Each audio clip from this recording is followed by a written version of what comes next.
Hi guys, welcome back to my channel. You're here with Diva. I hope you're all safe and healthy in this time. So today's trigger card reading is evolving around the question about what they find beautiful. It could also be tempting if we're talking about attraction, but we're just gonna try and focus on the question what I find beautiful about you, okay? Overall, I'm not gonna put any boundaries here because it could be for many people out there. So I'm trying to manifest this resonating with many people out there. If it doesn't, it's still okay. But what I meant by not putting boundaries, I wish to kind of go more grounded for people who need that grounded centerness a bit. Grounded centerness, okay? Like not to go up in the air all the time and trying to believe what you wish to believe, but then again, reality is a bit different. So this is more about somebody who loves you or somebody who's attracted to you. You sense it, you feel it. It's there, you see it, okay? So it's that vibe overall. But if it's a stranger, you just want to know if they liked you, let's say. I mean, I have faith that people who are watching this with a certain intention. So I'll just have faith on that, I'm presuming. So it could be attraction, it could be stranger, it could be somebody who genuinely loves you. Your mom, your dad, your siblings, your I was gonna say family members, cousins, could be.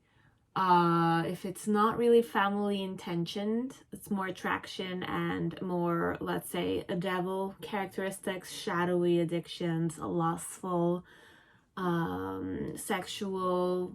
We could go there too, because overall I wanted to manifest what is tempting, okay, what tempts your person about you. But then again, I started the reading and then I was like, I couldn't finish it at all.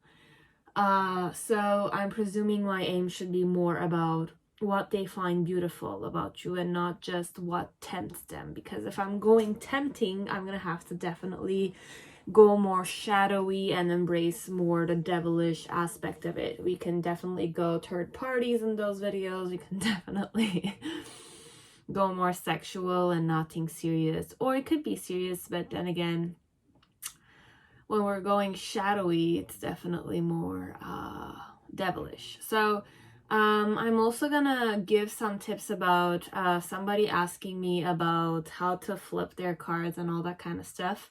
So if you requested that, I'm not gonna mention your name. I know who you are and you know who you are. Just stay in the intro. I'll give you like 20-minute tip or 40-minute tip. I don't know, we'll see. So we'll go there and then I'll just start the reading. It's gonna be, I hope it's gonna be a short video, but then again, it might not be. Why I'm saying this is because I did prepare some videos. You kind of were wondering why I wasn't uploading any of them. Recently I've been channeling and creating videos, but then again, I felt like I was turning in circles with myself, okay? Myself and other people. I'm sure many people wanted to see them, but then again, intuitively I couldn't be strong enough to share them. Okay, so just now I've been working on videos. I've had some, I didn't upload them publicly. I'm planning on not doing them because I've been having difficulty centering myself when I'm reading. Okay, so that's why I'm saying to many people, please center yourself. And that is it for those who are interested in knowing that. Okay, so you have 5 piles. First pile is Marielle Tarot. Okay, pile 1. Pile 2 is the Golden Universal Tarot. Pile 3 is the Dancing in the Dark. Pile 4 is Tarot of the Sidhe. And pile 5 is the Osho Zen Tarot. Okay, choose with your intuition. I'm sure you already chose them. And for those who want to just kind of know how I shuffle, okay? How I shuffle. I'm gonna be very honest with you. If you have an impression that I know what I'm doing when I'm shuffling, I just shuffle. Okay, I don't really think about damaging or not damaging my cards. I don't really give a shit about that. Okay, I'm gonna be honest with you. Cards are a piece of papers for me. I mostly look at tarot as if it's divination. I do look at it as if it's a divine tool, but then again, I objectify it because I need to keep it centered, okay? Because when you kind of believe, it kind of tells you too much and you kind of go up, up, up, and you just use the channeling element of tarot, because you can definitely lose yourself. It's like a labyrinth, okay? Because what you're not realizing at first when you start reading it is that it's a question of perception, okay? It's a question of enhancing your perception. It's a good tool to enhance your perception, but always keep yourself grounded on earth. Use nature and then read, okay? Center yourself. Have plants around you. Sometimes meditate with fire, sometimes meditate with water, sometimes meditate with wind. Or it's like there's a wind, just kind of allow it to kind of, I mean, if it's cold and you don't feel comfortable, that's a different story, but do some meditative cleansing with the 5 elements. I would suggest what Sadhguru mentions, because I used to do that when I started reading, and there were sometimes I even lost myself because I wasn't perhaps doing it properly. I'm more the type that goes experience and then theory. And I believe the thing I will say to many people is that when you're shuffling, just have faith that you're being sincere and peaceful when you're doing it. And when you're reading it, record yourself or journal it, okay? Because there's no way of you really seeing yourself and catching how your patterns are. Because my journey with tarot on my YouTube channel was immensely, I'm not gonna say gratifying. It could be very gratifying, as it could have been very self-judging. You can definitely lose yourself, because if you're a big judge of character of yourself, you judge yourself a lot, try practicing witnessing, okay? Witnessing and perceiving. So what I mean with witnessing, it's more an element of there's nothing wrong and there's nothing right, okay? They're too complementary, or you need both extremes, yes or a no, to kind of have a purpose in life. Perhaps it's a yes or a no, or it's a decision you have to take. Yes, I want to take that decision, or no, I don't want to take that decision, or yes, I'm going with this, or no, I'm not going with this. So look, it's more about your emotions. The cup elements are about your emotions. The wand elements are about your, passion elements, how your behaviors are connected to the things that you want to fight for, okay? The air element, which is the sword, is your own intelligence, but it's also how you feel and how you accept criticism and opinions of others, and how you have your own opinion of yourself and of others, okay? So there's that element with the sword, because sword is a double-edged iron metal. So it can definitely cut. You can degrade yourself as you can degrade other people, but life is a mirror and people are a mirror, and vibration, vortex, and all that kind of stuff, which I, in the present moment, understand with my own knowledge in the present moment, which I know I don't know, attracts in your life. So it could be in the proper word would be karma. What you attract in your life is your own karma. Your own ancestral genetic karma could be connected genetically. It's a karma. You can do some researches about it. You can perceive more about it. But then again, the only way you can gain that knowledge is by reflecting and experiencing and, losing yourself, finding yourself, loving somebody unconditionally. Be it the person loves you again or not. Going through difficult times in life can give you tower moments, but then again, you need that element so that your life goes on. Okay? You're stronger because of the difficult times and how you overcome yourself. Okay, so when you're flipping the cards, okay, I'm just going to show you certain techniques, but I've seen many people do many stuff. I really don't think about the fact that I'm gonna damage my cards or not, okay? I think that perhaps you are worried about the damaging element, and that in itself is just a pattern of yours. You don't like to damage your stuff, and when you see something damaged, you link it with something negative, perhaps. It could be negative as it could be positive, but for me, it's a piece of paper, it's a piece of art, it's creation. It can definitely be replaced if we're really going ego-wise, if it's a material something, right? But then again, if you give it more value, it's very precious to you, then you can definitely manifest that you're not gonna damage it. But then again, you have to find your own comfort. Now, being extra careful doing it, or, I mean, what's your signature? Okay, Diva's gonna say you have to empower yourself and just say to yourself, what does this card mean to me? I mean, if you're going to be extra cautious when you're going to be shuffling, then, I mean, if that's your signature, being extra cautious not to damage your cards, that's going to be how you're going to manipulate them. If you don't care about the cards, you can definitely manipulate it the way you want to. I don't really care about the way I kind of like my cards seem, etc. It will kind of definitely piss me off a bit, which I have in my Osho Zen card. I have one card that's a bit flipped, and it's the Hermit card, okay? And every time I shuffle, I know that that one is the Hermit card. But then again, and it irritates me, but then again, I embody that energy of the Hermit, okay? So it has certain meanings. I connect meaning with it, but then again, I don't think too much into it because I've accepted certain stuff. I find acceptance of many things. If the flipping of it and the damaging of it triggers you or irritates you, whenever it happens, don't get frustrated. Just continue on. If you want to stop, just stop flipping. You can find the different manners. I've seen many cases. You don't need to flip the card. You just need to separate them if you want, like this.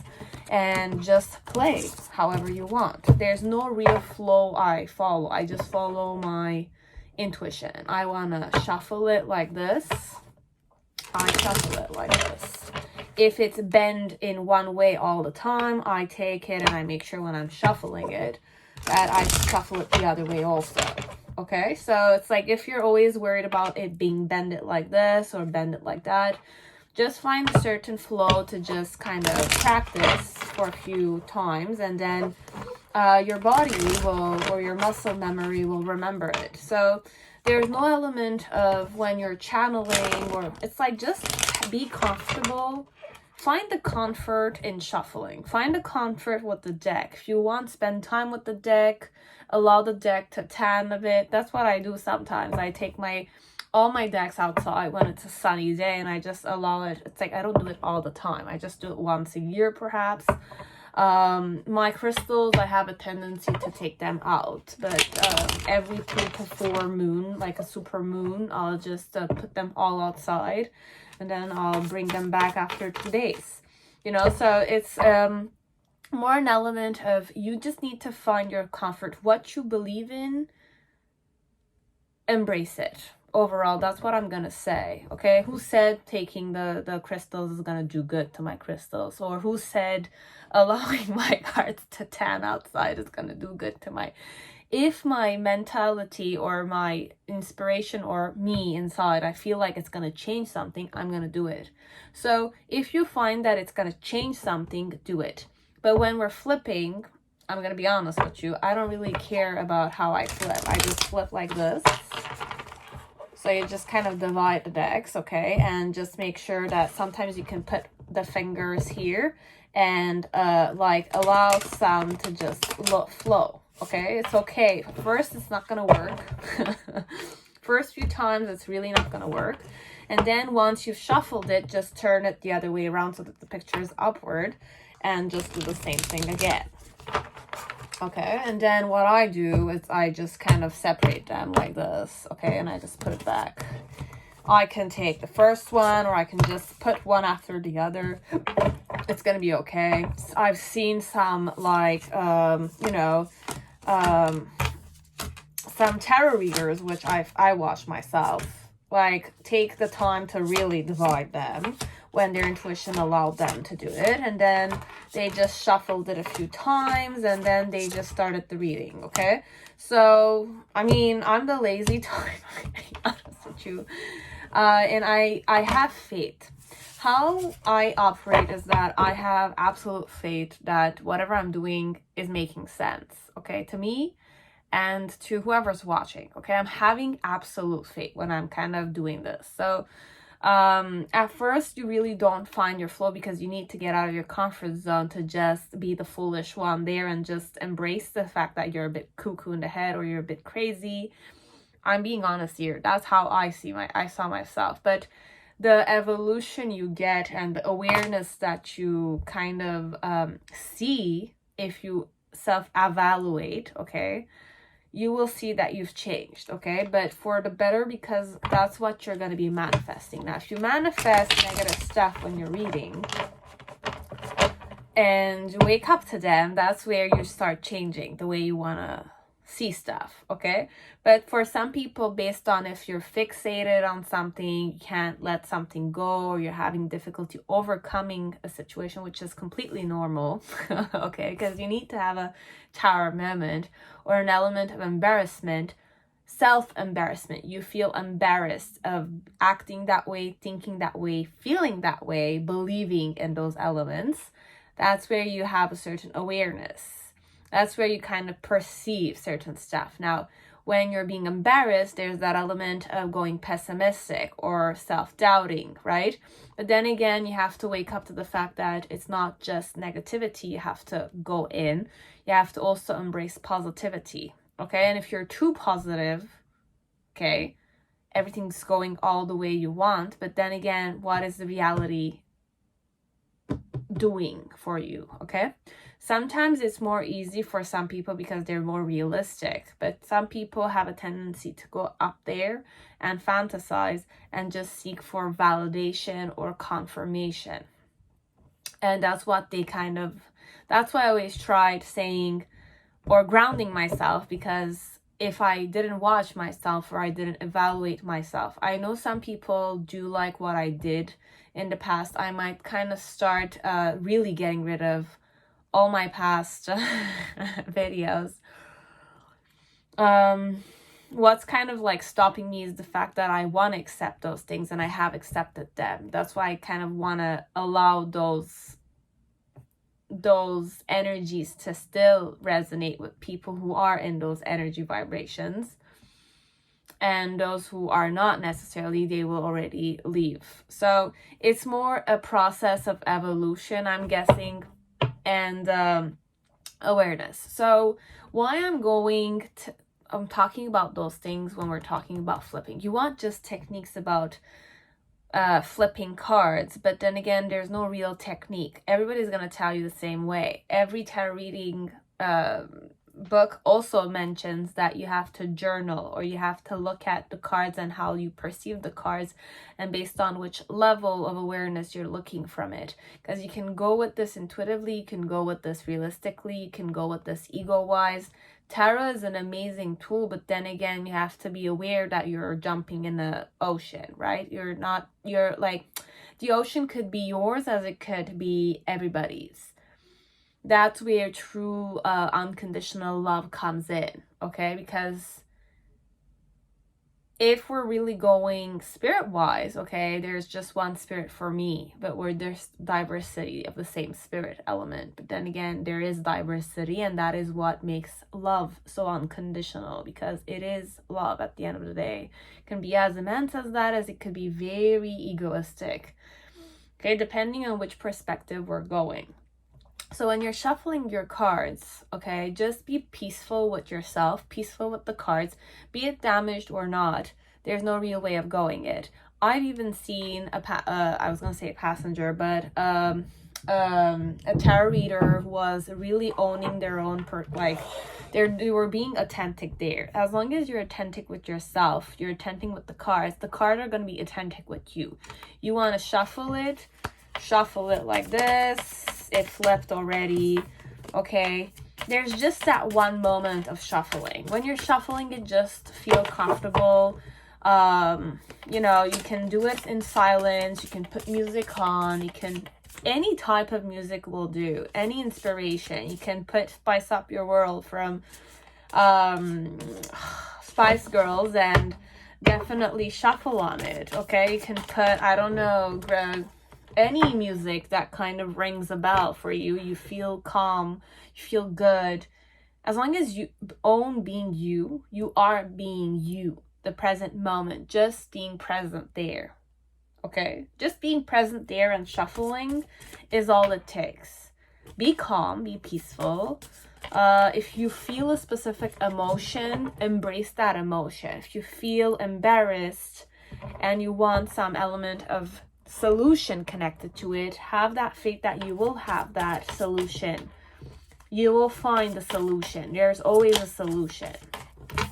Even if the tarot cards give you that negative element, why I kind of tell you always to be brave and, you know, have faith in yourself regardless of how difficult the situation will be or not, okay? Because there's many ways of interpreting. Difficult opportunity or obstacles are definitely there for you to learn something. So look at it as if it's solutional. Don't look at the negativity that this person doesn't love you, or you feel like you're not good enough, or your career is not working. This is going to be a challenge in your career. This is going to be a challenge in your success. This is going to be a challenge in your, I don't know, self-fulfillment, etc. But then again, that's what makes your life rich, okay? Overcoming these kind of stuff will make you feel richer. So, whatever it is, shuffling is more simply done. Just feel relaxed, shuffle comfortably. Look, I always wanted to kind of practice shuffling on the left side, and it's like I practiced and practiced. You have to practice until you find your flow. I've even seen, I was gonna say, like a person who used to kind of like do this, okay? She used to kind of like mix and match like these. She would do this, honestly. She would do this on the camera on top of it. And she would say, like, I don't care how you people see me, I'm still gonna embrace myself. I used to like that.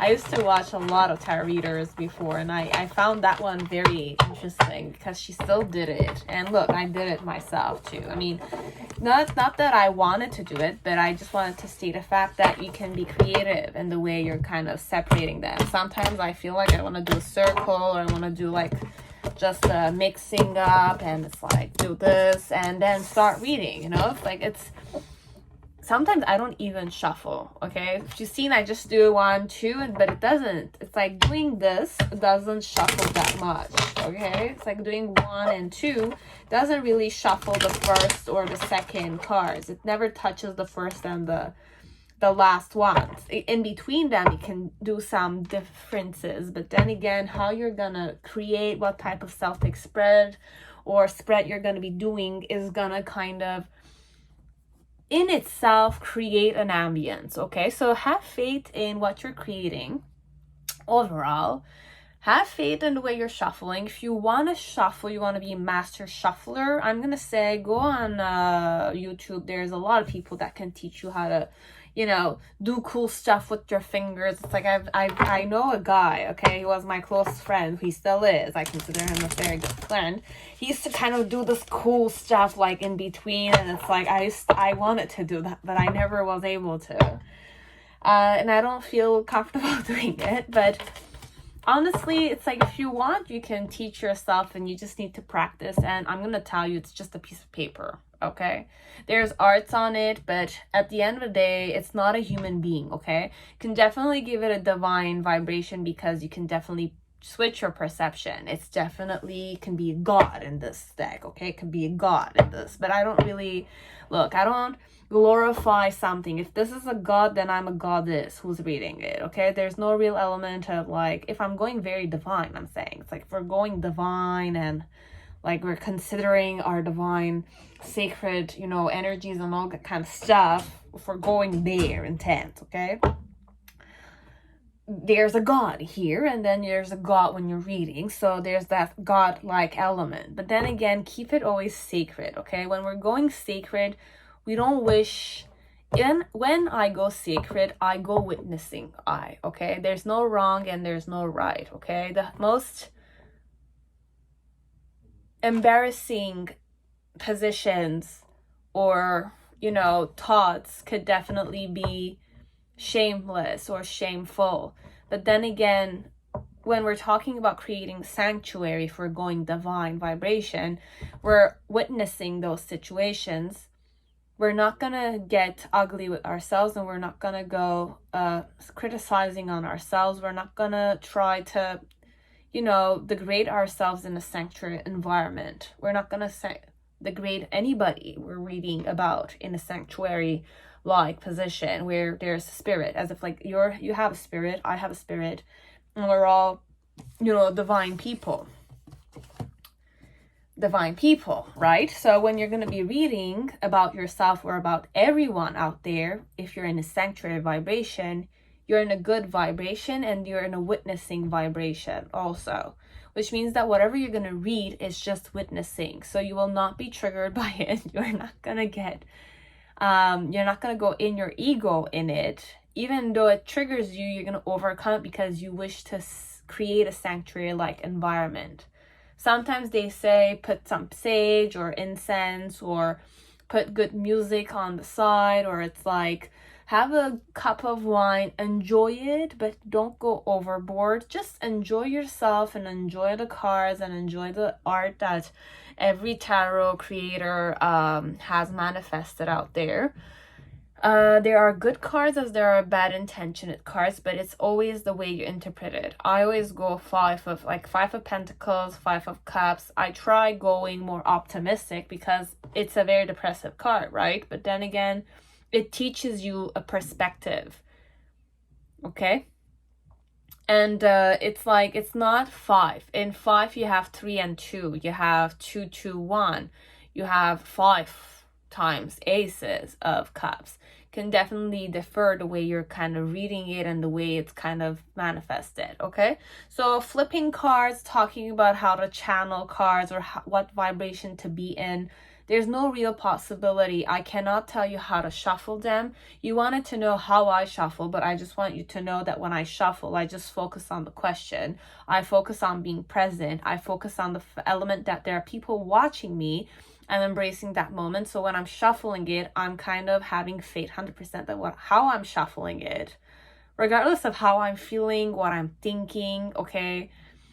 When you're thinking, sometimes I lose myself when I think and I start channeling or I think about something that's not related to this. I kind of catch myself and I reshuffle, okay? So whenever you're shuffling, it's really important that you think about the question, you think about the people who you're believing are watching you and for whom you're reading this for, okay? So having faith like that. When it comes to self-reading, I don't necessarily... I don't read for myself, okay? I don't use tarot to read for myself. Sometimes I read, but then again, because I'm seeking for answers, I get too many conclusions. That's why I rather read for other people, and then because I read for other people, I might find my own answers in my own videos, okay? Which did happen for some part, but then again, there's a lot to figure out because I'm so much more than I am, okay? So there's much more to everybody than meets the eye. And there's so much to discover because this is a definite labyrinth we're going in. So this is my own creation work, definitely. So you can say that you can definitely lose yourself if it gives solutions to many people, and if it gives solutions for me, even better, okay? But then again, that's why I say don't rely on me and don't rely on other people, because the truth always is inside of you. It's inside of you. You have to experience life so that you can know what your desires are, what your dreams are, what your capabilities are, what your successes are, and what you believe them to be, and what are you ready to not sacrifice but face so that you can, I don't want to say get what you want, but feel fulfilled in some way in life, okay? So just keep those in mind. Shuffling, just shuffle. Don't really think about damaging your cards. You don't need to. It's a piece of paper. It really is a piece of paper. It is. They made 1001 copies. It's a piece of paper. It might be more to you because if you kind of, I used to be that way also. I used to kind of want all my cards to be perfect, okay? I had a girlfriend, she was always able to keep all her like notebooks perfect. But I was never able to. There was always like a flipping element and I was like, oh, I hated it. But then again, I started embracing the fact that it's like, okay, look, I'm not the other person. I want to be like her, but then again, I'm not her. Okay, I could definitely practice. But then again, do I have the time to waste? Do I want to waste my time like that? Because for me doing that, I should have like made sure that the way my posture, the way I would hold my bag, the way I would position and take the time to do certain stuff, I'm not her, right? So I will not be able, like, I could do it, but then again, am I wanting to do it? So there's certain questions like that you have to start reflecting. Do you really care about damaging it or not? Are you kind of thinking of somebody else and wanting to be like somebody else when you're doing it? Like, for example, you want to shuffle like me, but then again, are you me? Do you really want to be like me? Okay, there's that element. But I didn't want to go there. But for some of you, it's more like I thought about another person I admired, okay? I admired this person and she used to make sure that all her notebooks would be perfect. Like the way she would write, I started writing like her and I was so proud of being like her. But then again, you realize you're not the other person. You are you and you can't. It's like you needed somebody you admire so that you can get out of your comfort zone, right? You respect that person. You want to be like them, right? But then again, once you start being like them, do you want to be like them? It's the question you have to start thinking. Now, when you're shuffling the decks, you can shuffle like you. That's your signature. Now, if you want to change your signature or you want to change the way you manipulate stuff, you can change it. Before I used to not read each deck. I used to kind of just shuffle and like create like a 5-star. And it's like I had spirit. I wanted to kind of create 5 piles, let's say. I wanted to just take one of each cards and then put the card there, shuffle another and just like put 5 of those. And it's like sometimes I would divide, like I will kind of divide and take it. You see, there's many tarot readers that manipulate many different ways, okay? Like they kind of shuffle it and then they kind of believe that at the middle section I can divide it and take it. There's no like I could start flipping and using different techniques if I want to. This is my comfort zone for now. This is the flow I'm in, okay? So there's no real way of shuffling. I just showed you how I do it. I just kind of do one like this. I switch the position, like I switch the I don't know how to say it. Like I switch the sides and then I shuffle again as many times as I'm drawn to thinking. Then I divide it into 3, 4, 5 because I want my cards to be like mixed in the middle section. And then I just kind of shuffle it again and again and again until I kind of feel it's ready to be. And when I do it, I'm even more aggressive. Sometimes I do it aggressively. Sometimes I don't give a shit about it. Okay, I just kind of like observe it and I go in a trance mode and I just kind of like don't think. I don't think when I shuffle.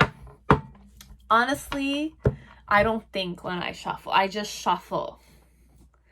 I just embrace the fact of shuffling. It's like when you dance on music or you listen music, you just listen to the music, right? So I just shuffle. That's how I kind of do it, okay?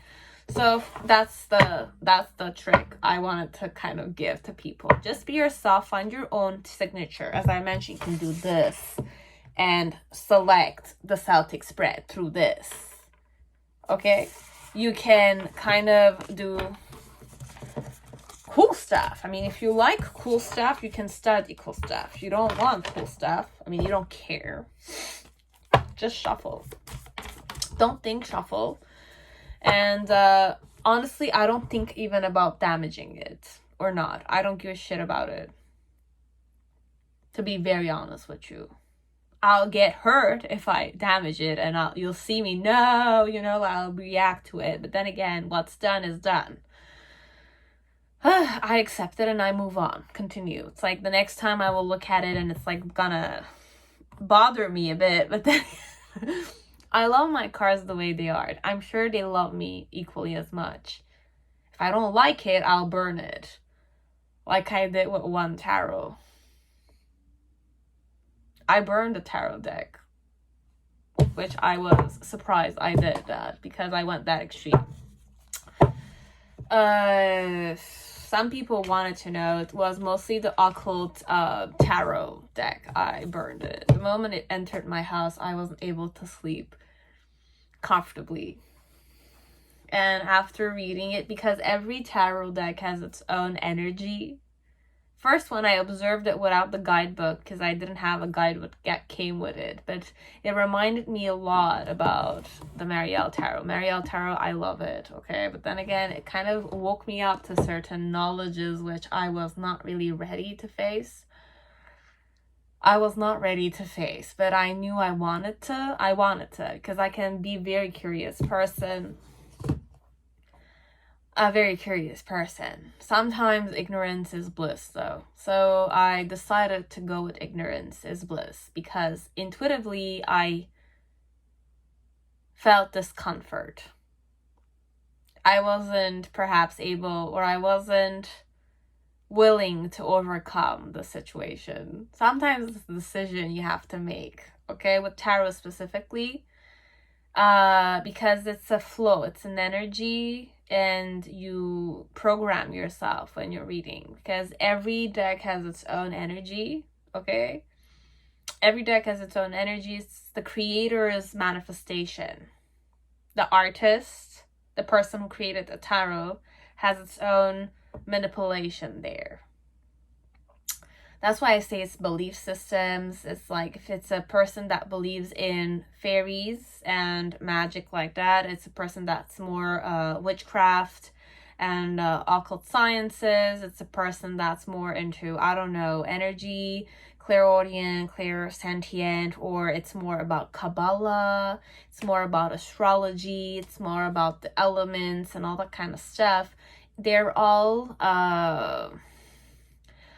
manifestations of diversity and knowledge and creation and energies. So just be cautious of that. There's some people that lose themselves for sure, and they lose their sanity with it. But if you're a person that's not afraid of insanity, and you have, it's like, and facing insanity gives you an idea of sanity, okay? And love is unconditional. So it's not easy to love unconditionally because you will seem crazy to the norm. Or you will seem very beautiful to the norm because you're going to be able to do many stuff that are not in their capabilities. Because it comes with a, I don't want to say price to pay, because the decisions you make based on the prices that you need to make varies, okay? So just kind of be aware of those things. Knowledge is not easy. The more you know, the more you can't go back, okay? So you have to, that's where transformation comes, because you need to let go of and relearn new stuff. So this is Diva in the present moment. This is Diva's perception of tarot in the present moment. But my information to you is that you just need to find your flow. Be yourself. Find yourself, but then again, understand also that you can create yourself and you can destroy yourself. Consciously, willingly, or unwillingly, but I'm gonna say you have it's in your hands, okay? The moment you give your soul to fate, you say whatever will happen, but then again, you have to understand that whenever whatever is going to happen, you also have choices. It's not that you don't have choices. You have choices. You decide to say yes or no to fate, like that. And there is possibilities to change many stuff.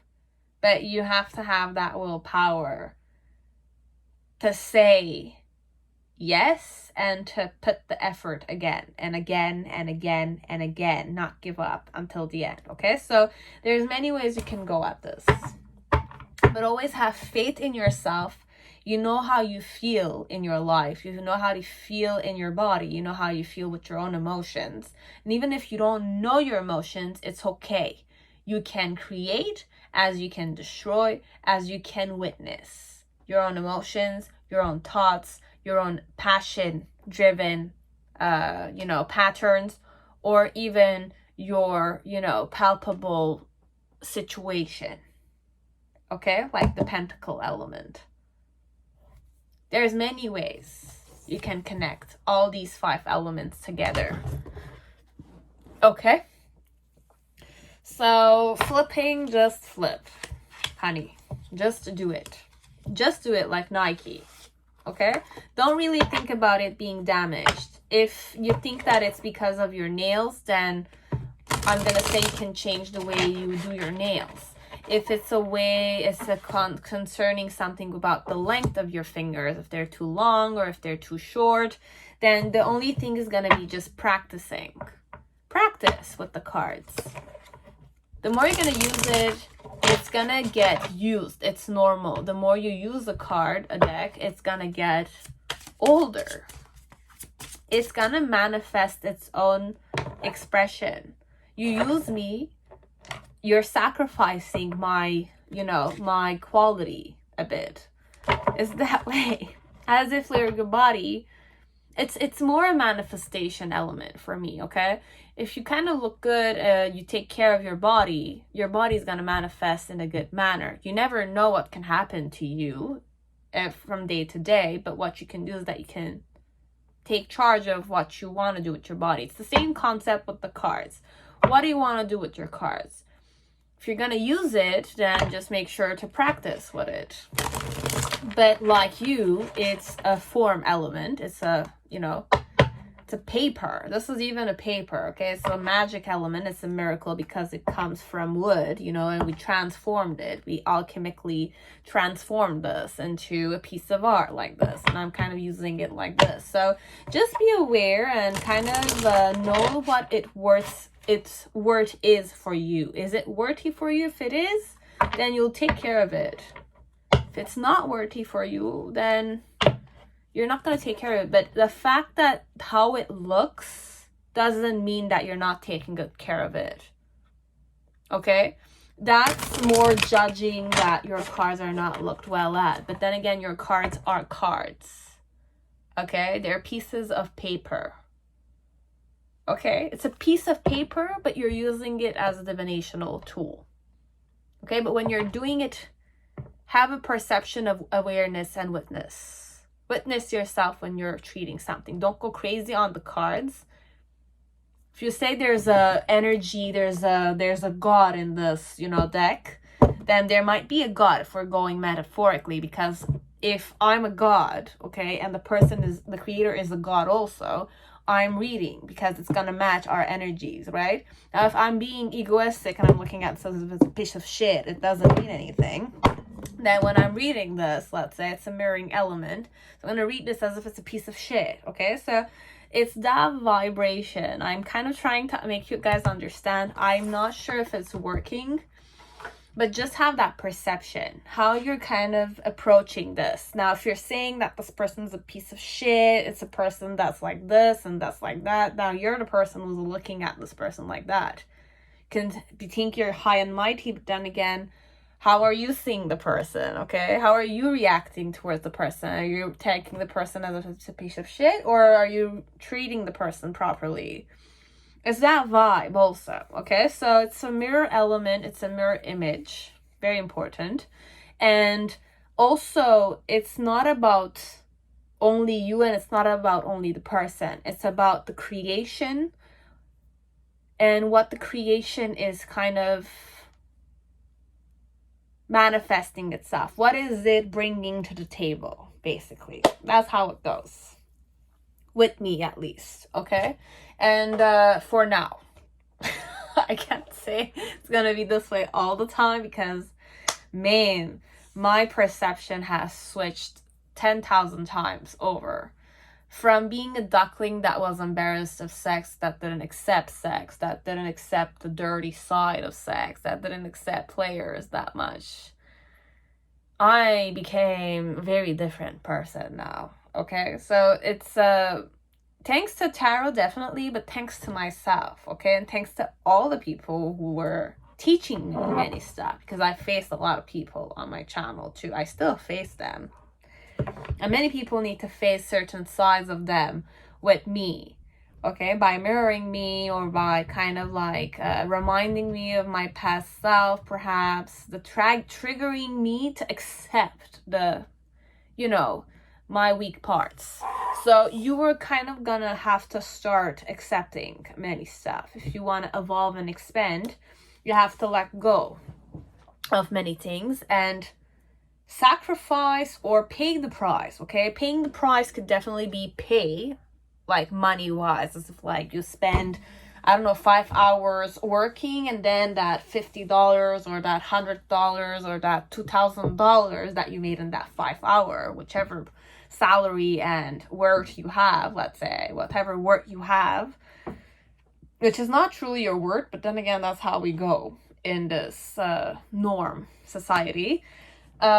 You will pay with that, but then again, money is not equals your time. Money is not necessarily equals your body. It's not always like that, because I know many people have different perceptions about what money is equals to, okay? Money equals happiness, money equals fame, money equals ego boosting, money equals showing off, money equals having good grades, having a doctorate, being a doctor, being a lawyer, having your own company and having employees under you. Money equals self-worth. I don't know, there's many ways. Money equals my yoni, money equals a hand job, money equals, I don't know, makeup, Twitter liking people, Instagram pictures, photoshopping, and all those kind of stuff. It's not just money equals those, it's money equals gas, money equals food, money equals people dying. There's many ways of going, okay? Many ways of going. Abusing people, okay? Money equals sicknesses, money equals this. There's many perspective, and we're not just gonna go with money. We can go with cups equals this, page equal this, okay? Could be cups equals this, pentacles equal this, and as you saw, linking many stuff together, that is what tarot does, okay? For me, at least. If you want to keep everything separate, then that's how you manipulate, that's you. You can definitely learn to keep everything separate so they can identify or categorize them, or kind of give them a certain form element. And sometimes when you need to go spirit-wise, you need to link all these form elements together, because it's all or nothing when we're going spirit-wise, okay? For me. So I think I went a bit crazy there, but it's not really crazy. It's just perception and just kind of talking and just being diva for a few seconds, few minutes. I allowed this much to myself. And some people who find information in what I say, or awakenings or insights, or if it's just trash, just diva talking, then just think that diva is crazy. That's it. Diva knows that they're sane, okay? And diva also questions their own sanity sometimes, so it's a good sign for diva, okay? So let us start. So I hope you guys liked being with me for a few seconds or a few hours or a few minutes, and you like me still and you accept me still. So you kind of learn to accept those parts of you, and you start evolving and expanding in your own way, okay? Whoever you are in your own way. And that's where you're going to learn how to accept other people too. by accepting yourself, but then again accepting other people too, because they need to teach you certain stuff as you need to teach them certain stuff. Sometimes you teach people many stuff which you're unaware of, and many people teach you many stuff they're not aware of also. So you have those elements in life, okay? But let's not lose ourselves in that. So center yourself always, okay? Remember that you're like a tree, but then again, you're a walking tree, okay? You can definitely sit down and ground yourself and then allow your branches to flourish. And then you have the surplus of definitely walking. But you're not just a tree, you're not just animals, you're not just bacteria, you're not just cells, you're not just DNA, okay? You're not just palpable things. You're more than that, but then again, you are part of those, okay? Like everybody else around you. Be it difficult for you to perceive that right now because of political, economical. Honestly, you don't have the time to do this if you don't have money. So I know who I'm talking to. This is just me, and this is how my upbringing is, but I'm aware that many people don't have the same upbringing, privileges that I had as a person. But then again, there are some people that have more than me, as there are people that have less than me. But then again, who said that we can compare each other? The moment I start comparing myself with you and you compare yourself with me, that's where we're going to start dividing and hating each other. And it's not necessarily where I wish to go. Okay, so just remember that even if I go the discriminating, or if I go like I say, this is this type of person, or this is this type of this, remember that it's not to hurt people. I do this. It's just channeling and expressing the art, because I need to categorize or kind of mention certain things so that you can understand, and you yourself need those categories I state so that you can find resonance. Okay, so just embrace it all. Be broad-minded, as you can definitely be more fixated. It's okay. I'm very comfortable with criticism if you want to give me criticism, but then again, who said I'm going to change? Who said I'm going to change only for you, okay? So I will change when I want to change, okay? I will change if I need to, no problem, but it's my conscious will doing that. Accept me or not to accept me, but that's up to you. I've kind of come to a lot of reflection on that. Decisions are yours to take, okay? And confirm everything I say. I don't know who you are. I don't know who your person is. I want you to remember those things. I might seem like I know everything, but then again, I want you to understand I'm just creating Celtic spread. Diva's reading it for you with her own intuition, okay? And that is what it is. It's creation work, okay? So if it's not real, you will know if it's not real, if it's going to resonate. You have that decision, and I allow it to you, and I say it to your face that it's if I'm wrong, then definitely I'm wrong, baby, okay? I'm not like opening your records and I'm not reading yours. It's not even mine to take. I don't want to go there. If you want me to do that, I don't do that. Just so you know. I don't want to have that power to tell you what to do with your life. I want you to have that power. But then again, there are people that want power. They want other people to have power over them. Sometimes it's a good thing, and sometimes it's not a good thing. But it's your decision. It's your mentality. It's your principles at the end of the day. Okay? So that's that. I do private readings. If you guys want private readings, it's gambling work. Okay? So just read the terms of conditions, the terms of services down in the description box. What I do is I create a Celtic spread with 6 cards. I use some oracle cards.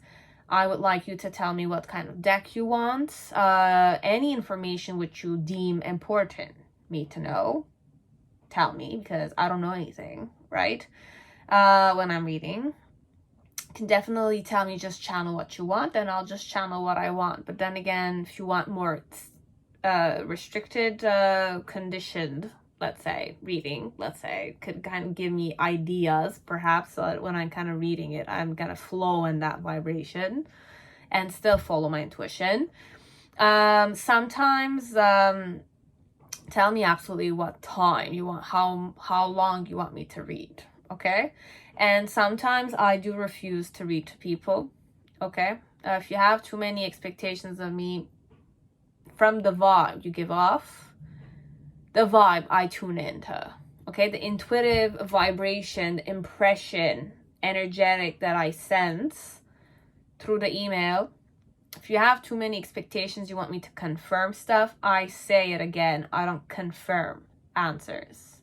I give you insight, okay? And that insight of mine could be worthy something, okay? I allow it a certain word, okay? I tell myself if I were to want somebody to confirm my certain stuff to somebody and they want, let's say, $5 per minute, I'm giving you 15 minutes for something. You know, it's that vibe I go through. So I kind of give myself word, and I want people to give me word when I do it. So it takes immense energy also. It does. I used to believe it didn't because I had immense, you know, energy. I still do have immense energy, but sometimes I know what they mean when they say it's energy draining the more you read for other people, because you feel like you're burdened by other people's problems yourself, as if like I'm going through the process of feeling like you do, and reading and trying to kind of heal or see stuff that it's like I've healed or I haven't healed and I need to heal. So it's that way I go, and I'm sure many tarot readers do it, but I can't talk for them for sure, okay? And I'm sure there's many solutions. You can kind of detach yourself emotionally and like not go on your ego, etc. Definitely. But that I kind of like have faith that other people will do what they want to do. I do what I want to do. You do what you want to do. Okay? At the end of the day, it's your decision. You will do what you want to do.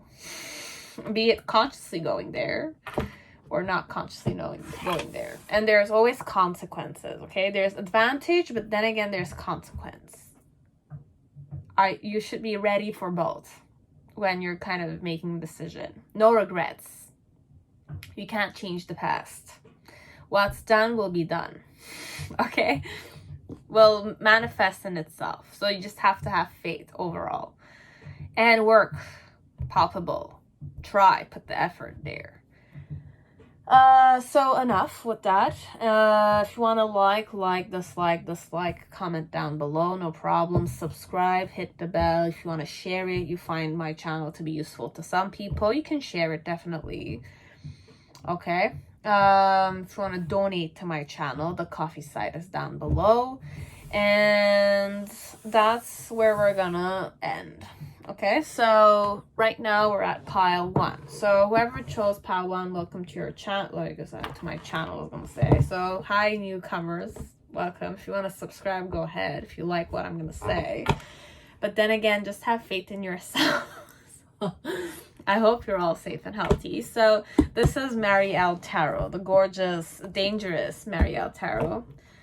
I have my reasons for saying that, but let us see what they find beautiful about you. You're somebody who embodies many stuff, and we can't necessarily pin you down. At first, perhaps you might have that gorgeous look to you. Gorgeous guy or gorgeous girl. Amazing, beautiful, mesmerizing, enchanting, all that kind of stuff. Then again, the more I kind of tune into you, the more I kind of get to know you, I see that you have a dark side to you. Could definitely be like an angel, as there could definitely be like a devil. So you have those combos to you. Everybody who chose this Marielle Tarot, because that's how I read my Marielle Tarot. Full of surprises all the time. So let us see what this person thinks. I lost myself for a little while. Oh yeah, we did. We all did lose ourselves. I'm talking about us, okay? So it's not you, it's us. I'm so attracted to you. 100% this one. Yeah. It's oh, okay.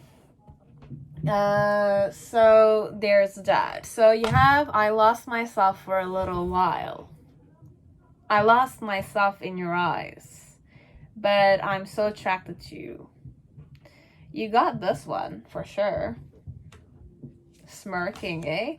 Are we? So, okay. So what element about you do I find mesmerizing? This is all upward cards, so I don't really know you that much. I've been observing you for sure, but this is more the vibe I read if you and I had intense eye contact, okay? Or we had mostly, it's like whenever we used to talk or you talk to this person, you would always gaze in their eyes, okay? It's like gazing or looking intensely, boldly like that, perhaps, not ashamed. But then again, like, it's like you were a bit bashful. That's the thing here, this one. Because you might have like an angelic vibe to you, as you can definitely have a devilish. Girls or guys, okay? Everybody. Transgenders even. It's like you're nice. You're very enchanting, beautiful, light energy. But then again, you can definitely be like the most slyest, most sinfulest, tabooist person there. But overall characteristic that your person finds very beautiful about you is that you know how to do teamwork. You know how to collaborate with people. You're very hardworking, at least. And that's what they find very beautiful. You're devoted. You're you sacrifice yourself as per them. With the earthworm, it's true earthy, very earthy animals, okay? Insects. They're both insects. So it's more like I find that you kind of are more reserved than other people. You're more reserved than other people, but they like that.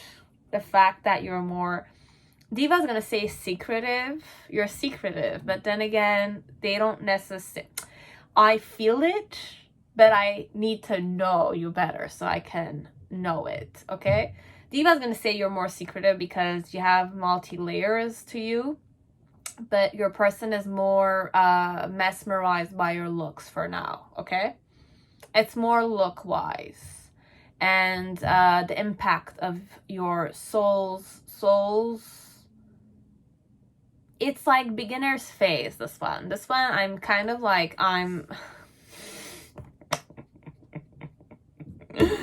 oh god, okay. So okay, I'm just gonna create the Celtic spread and then I'll just channel, because this one, it's the 8 of Swords, but then again, this is the door. The door is open, okay? If you kind of just were to be strong enough to kind of like push the gates, it's open. The door is open. But it's physical again. Okay, you have the King of Cups energy. Yeah, this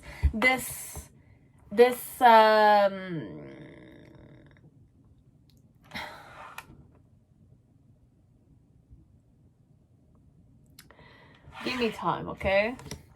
My challenge is the 7 of Discs.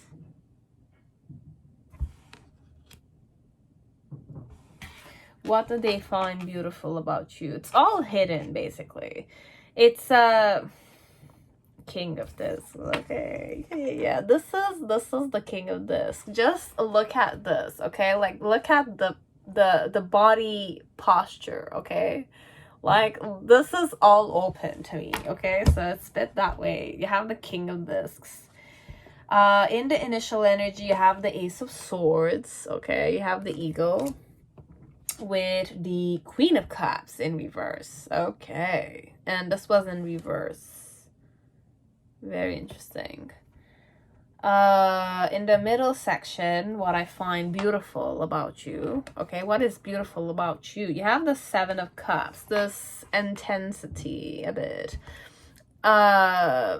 inward intensity, and then you have the Ace of Discs. Okay, so let's say your person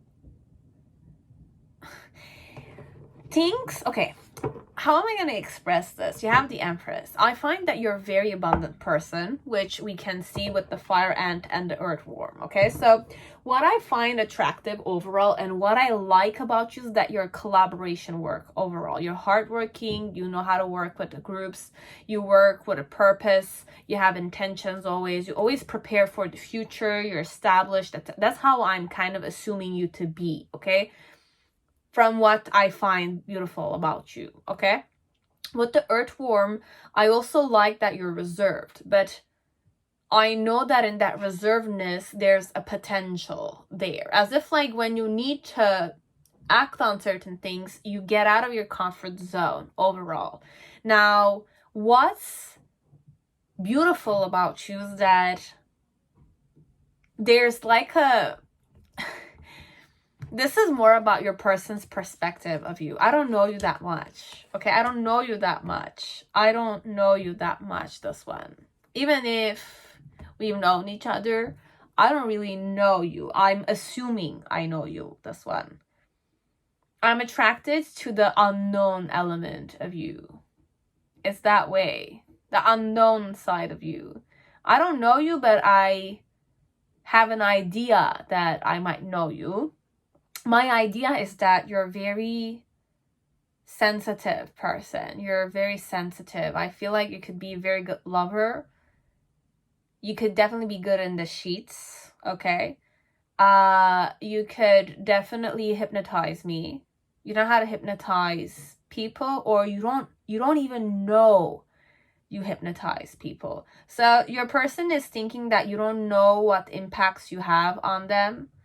Or it's like they don't know that you're manipulative a bit. This pile, you guys might be very manipulative, okay? You know it yourself, okay? Diva saying that you know it yourself. So there's no point of like lying. And if it's really not resonating, then you know it again, okay? But for some of you, you have like this coquetteness, this like intriguing element of I know exactly what I'm doing, but I act like I don't know, okay? So I'm like the innocent lamb there, but then again, I know what I'm doing though. Your person still thinks you don't know what you're doing. You're like the lamb. You have no idea that you're kind of making me lose myself in your eyes and making me so attracted to you. But then again, you did it willingly, but I'm thinking you don't know you're doing it. That's what makes you so beautiful, that you're innocent to me. But then again, perhaps you're not. But then again, I'm thinking here that I'm more dirtier than you. As if like I'm the manipulative here. I'm the manipulator here. As if like I'm the bolder one here. But then again, Diva's saying no. I just don't know you that well, okay? So, why I'm seeing this is because I'm very attracted to you, okay? Mind, body wise, I'm very attracted to you, okay? Soul wise, you got me there with your eyes though, okay? You hypnotize me with your eyes. I'm not aware you hypnotize me, okay? I'm just aware that it's like I'm under a spell, and I'm definitely 100% thinking that you're unaware. You put me under a spell. Okay, when I'm saying spell, it's like lingering there. Putting the eye on them a bit, okay? So I just lust after you. I'm lusting after you overall. This is how I'm seeing you, because I'm thinking that I'm more devilish than you are. Whoever I am, okay? I'm thinking I'm more devilish than you are. I'm more like the wolf territory here. You're more like the lamb territory. Or the Red Riding Hood girl in the forest. Okay, I'm the wolf. It's not the other way around here, this one. But I'm sensing it's the other way around, real potential-wise, energetically. You're the wolf here, they're the lamb, but they're not aware they're the lamb here. They're thinking they're the wolf, okay? So girl or guy, okay? It's that vibe, this one. And with the 7 of this, my challenge when it comes to your beauty is that it's like I feel like you don't know to what point you're beautiful.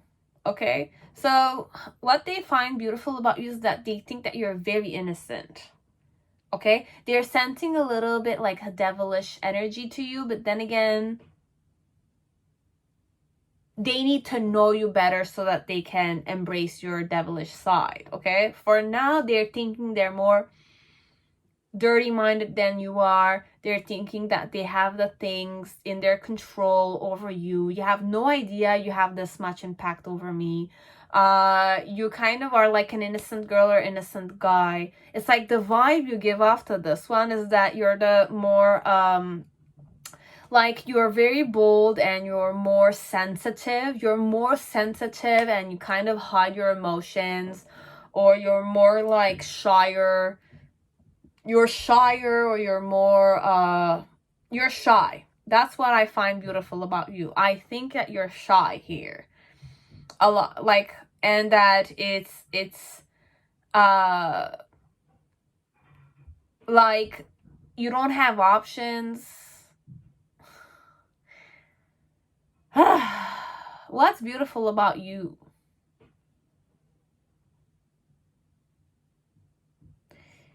It's like you're stubborn. I know you're stubborn. Okay, I know you have a keen eye in luxurious stuff.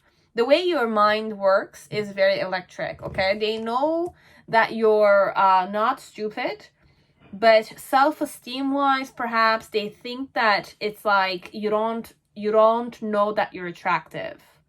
I believe that you don't know that you're attractive. I believe that you don't know the impact you have over me. I'm believing that eye contact that we shared, you were unaware of the impact it had on me. I'm believing those things.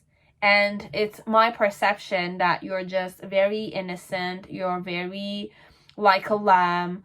You're very naive a bit. But then again, the naivety is more romantic linked. As if like, I think that you might have not dated girls before. Or I think that you have never dated guys before. It's that vibe. It's like you don't have experience perhaps, but I find that very beautiful because I like that about you. I want you to not be experienced, that kind. I like the fact that you don't know what your impact is on. It's a turn on aspect for this one. The fact that you're ignorant about the impact that you have on me is the turn on for me. You know only if you're aware of your impacts on this one, okay? Because I feel like I'm reading to very, like, I'm not going to say manipulative, it's triggering, but you know how to manipulate people, okay? Like, you know how to seduce, you know how to hypnotize, you know how to look in their eyes, you know how to talk, you know what to say, okay? It's that way, you know how to gaze. It's like intensify the gaze and all that kind of stuff. But I don't know how your person has that impression that you don't know how to do that. It's like I have an idea of you like that, okay? I have an idea of you. It means that you're not like this, but this is what I find beautiful about you. Okay? They're ignorant of who you are overall. Diva is saying, I'm ignorant of who you are, but then again, I just find that you're very sensitive, which could be true. You're a very sensitive person, and that you're off limits. It's like I can't touch you when I want to, but then again, that's what burns me up a bit. It's burning me. It's like, you know, it's like you're playing hard to get, but the person is unaware that you're playing hard to get with them. It's all one-sided, okay? This one is all just one-sided, guys. Just understand. It's not how you see yourself, this one. Because if you chose Marielle Tarot about this person and how they see you, okay, what they find beautiful about you, I don't really know how dark you can be. I don't know. I'm not aware of it. I'm going to get aware of it later on if we choose to go together. What's beautiful about you, man? You're very sensitive, you're off limits, but that's what burns me inside, okay? I'm just turned on by that, okay? I can definitely do many stuff with you in my headspace. And the reason why is because I've been very patient all the time I've seen you. It's like every time I see you, I wish to see you again. this element of like you not knowing what your impact is on me is just turning me on even more. It's that vibe, this one. The way you look, the way your eyes linger there, the way you observe stuff. The way you observe stuff drives this one crazy. The way you kind of touch yourself, the way you touch other people, the way you smile at other people, the way you smile at me. It's that vibe. It's a person that fantasizes about you and they create an idea of you in their headspace. But I know you're not stupid. Okay? I know you're not stupid. I know it. Okay? And I know you have a certain emotional intelligence to you, and which is beautiful. You're like a mother figure. For some of you, you're like a father figure. Okay? You're reliable. It's that vibe. But you can definitely be fickle, but fickle in it's like society-wise, you need to be a bit fickle, okay? But overall, you're more loyal. I'm sensing you're more loyal type. It's like once you kind of have your intention set, you play intensely there, okay? So you're more like the ant vibration for them. As if like you're hardworking, you have goals, and you work for the colony, for the good of the colony, okay? For the good of people. You're a humanitarian, let's say. Which you are, perhaps. With the Seven of Cups, it's like what's beautiful about you is that you perhaps don't see or not aware of your options. Or what's beautiful about you is that you're I'm hearing out of my league, but it's not even that. It's not that. Okay, just understand what type of person I am, okay? Whoever we're reading about is thinking that you're too good for other people. That's one. You're too nice for other people. You're too naive for society, kind of thing. You're very important in society overall. Let's say you're in society. In a group setting, you kind of have an important goal in general. Or however you work, it's goal-oriented. And that's very beautiful about you. But I'm thinking that you don't have enough good self-esteem, or you kind of not aware of your options, or you kind of have a tendency to fantasize a bit, or you're too good-natured. It's that vibe overall. Even though I have the black wolf here, and if I have the black wolf here, it's more like the wolf's ears are a bit, it's like, it's more downer than alert. So this one, it's more like there's something that I'm assuming you're ashamed of, but then again, I find that beautiful. That you don't kind of overestimate yourself, or you kind of don't underestimate yourself, or you underestimate yourself, and that's what I like, is that you're more humble. This one, it's like if you underestimate yourself, or you're more benevolent, or you kind of do a lot of volunteer work, or it's like you're more compassionate, let's say. People take advantage of you, or your society takes advantage of you. But then again, it's not really that case, but your person is thinking that you're like that. It's not that you're consciously saying you're closing an eye on it and still giving a lot. It's not like that. It's more like you don't know what you're giving. You don't know your self-esteem. But then again, you're humble and you should be gratified, but you're not being gratified. It's that vibe. But then again, that's what they find beautiful. Then in the near future, with the Ace of Discs, the Two of Wands, and the Moon, it's more like the more I observed you, or what I find, or what I will find beautiful about you with the Two of Wands, it's more like I'm realizing that you are a bridge between many people. You're very grounded, very centered. You like to create a lot of stuff, okay? Because this is definitely like a yoni for me. The hole here is the yoni. It's like the portal to, where the seed should land and, go on his journey to survive and try to be the chosen one, of the egg. The chosen one without dying in the female's womb, obviously, because the journey is long for these. It's like you need to last long. So you are a person that can definitely be challenging, but it's beautiful. And you're very enlightened because there's a lot of bridges, and it looks like two trees that are kind of like, or this also could be like your neurons in your brain, okay? It looks very similar to that shape. I don't know. So I channeled those. So I know that it's like I'm figuring out more that you're more stubborn, but it's like it's not something surprising for the person. I mean, it's normal you're a stubborn type. I mean, if you put your head into it, you're the type that goes after it, and that's definitely very sexy for this one. With the Ace of Discs, it's more a vibration of what I find attractive about you is that I was gonna say you like luxury, but it's not that vibe because it's in reverse. You have very grounded, not grounded,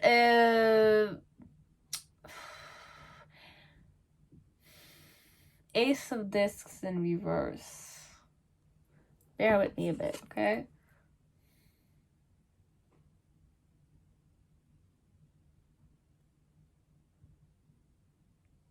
It's like your thoughts are always clean, let's say. You don't mind putting the effort into stuff when it has harvest, but your ideas give harvest, or you have very fruitful ideas because it's ideas here. It's concepts, or it's like the vibration I'm sensing is that you're more abundant, you're more fruitful. You seek for fruitful environments. It's like you don't waste your time on useless elements, okay, like arguments or gossip overall. And with the Moon card in reverse, I'm tuning in more to the fact that you are very deep. So near future, they're gonna realize to what point you're deep, perhaps more conscious, and they're gonna wake up more to your patterns, manipulative patterns a bit, okay? Because for now, I'm convinced that you're a lamb, okay? But near future, don't get insulted, guys. When I'm saying you're like a lamb, it's like the person just doesn't know the underneath you. I'm not saying you're not nice, but this pile, whoever chose this deck, your person doesn't know to what point you're aware. They're thinking you're like innocent sheep that doesn't know what to do. You're very like you kind of work and people underestimate you and stuff like that. But then they're just gonna wake up to the fact that it's you're more centered than you seem. Or it's not even that. You're more centered than the way they're looking at you. Okay? I just don't know you enough. So whatever I'm saying is more their idea of what makes you beautiful. You're sensitive. You're innocent. You don't know the impacts you have on me or on people. You don't know just how beautiful you are. You don't know the impact of your eyes when you look in people's eyes. You don't know the way you touch people drives other people crazy. It's like that. It's like you don't know to what point I observe and obsess over you. Or whenever you're there in the same room or in the same environment as me, I observe you like shit, and I observe other people, how they behave with you and how you behave with them, and I feel like you're the one who could be the victim there overall, but it's not that vibe at all. You're not really a victim. But they think that you're like, you could definitely be a victim of many stuff, as if like girls lurking around you, girls flirting with you, or guys flirting with you, guys harassing you, stalking you, or it's like everything about you is just sinful. But then again, you're not aware of the impact you have on people. So I'm thinking that you don't know what you're doing. But that's what makes you beautiful. You're like a siren, but then again, you don't know you're like a siren. That's how they're manipulating. It's that vibe. You're being like a siren, you're like a vixen, you're like a nymph. But then again, my opinion here is that you don't know you're being these things. So it's more exciting. It's that vibe, this one. They're infatuated with your image or the persona you have, okay? Or the first layer. okay, of you. That's what they're thinking is beautiful about you. So I don't really know you that much, okay? Or I haven't really gotten to know the sides of you. The ugly truth, perhaps, okay? But it's not ugly necessarily. It's just getting to know, okay? So that's what they find beautiful about you, okay? So that was it. Now, pile 2, whoever chose Golden Universal Tarot, welcome to your reading. I hope you're all safe and healthy in this time. So, pile 2, let's see what your person finds. I was going to say irresistible, but beautiful about you. What is beautiful about you to me? Okay? And this is definitely their perception. We're going. Means that it's not the same way you see yourself, this one, okay? My pile 1 was definitely that situation. I don't know pile 2 are gonna see, but just be centered and just take what resonates, okay? There's no real way of knowing if this is how they really think. You will only know based on how you reflect and what you remember of their behavior connected to you, okay? So what do I find absolutely beautiful about you? Or perhaps what I like about you? We will be together again. But I channeled I will love again. Na na na ni na na. It's that song. I don't remember. It's like I will love again, but I think it's Taurus or Toro. Something of the sort, the name, okay? But I will love again, that's the name of the song. One more. I feel you even though we are apart. Oh, okay. So this is definitely signs of attraction. You will know, okay? Just remember, like, her signs that they show attraction to you. And if not, I'm sure you chose the right pile, okay? Starfish. What I like about you.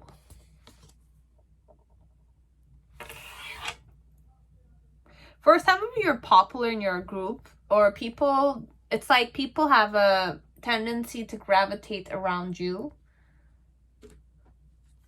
And a dolphin. Okay. Yeah. It's I really like your friendliness. I like it's like you're popular, but you're why am I don't like this word. Average popular girl. It's like you're not the sexy mean girl type, okay? Popular girl. You're more like the self-sufficient, social, you do the right things, you kind of fight for other people. It's like if you don't accept bullying, you don't accept harassment. It's like if they want to be your friend, they need to be a good friend, okay? It's like if I need to be with you, I need to be a good boyfriend or a good husband material or something. It's like you're a good person overall, okay? You're popular, but you're known because you're a good person. Your popularity started off because of a goodwill. You kind of showed goodwill to somebody. You kind of help people. You volunteer a lot. It's more like an A+ student, but you're really good, okay? You're like a good person. You're not one of those people who are more I'm channeling movies here, this one. American, but it's like you're in your own group setting, but you're known. High school wise, university wise, group environment wise, work environment wise, but this is more high school vibes I'm getting. Doesn't need to be, could be career also. But you're a good intentionate person overall, and that's beautiful to this one. You're very intelligent. You kind of are an A student, an honor student, or a Nobel student, or a Nobel Prize student. You're a good student overall. Your teachers talk well about you, okay? Your bosses talk well about you, and you're always good-natured, okay? That's definitely, you always have a smile. You have a lot of energy, a lot of potential, like a dolphin overall, and we will be together. I can't wait to be with you, okay?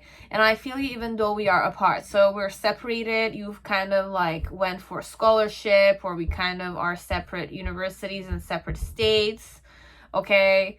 or different countries, okay, or we are online dating, let's say. This one we're texting each other, but this one it's I was in your environment and then I left. As if like I could be a senior student and you were more my junior. Now I'm outside of the school and you're inside of the school, or it could be the other way around, okay? It could be older for younger people too, okay? Girls or guys, you inverse it, and any gender, okay? Could be all guy school or all girl school too, okay? And if it's more transgender, it's any situation will do, okay? But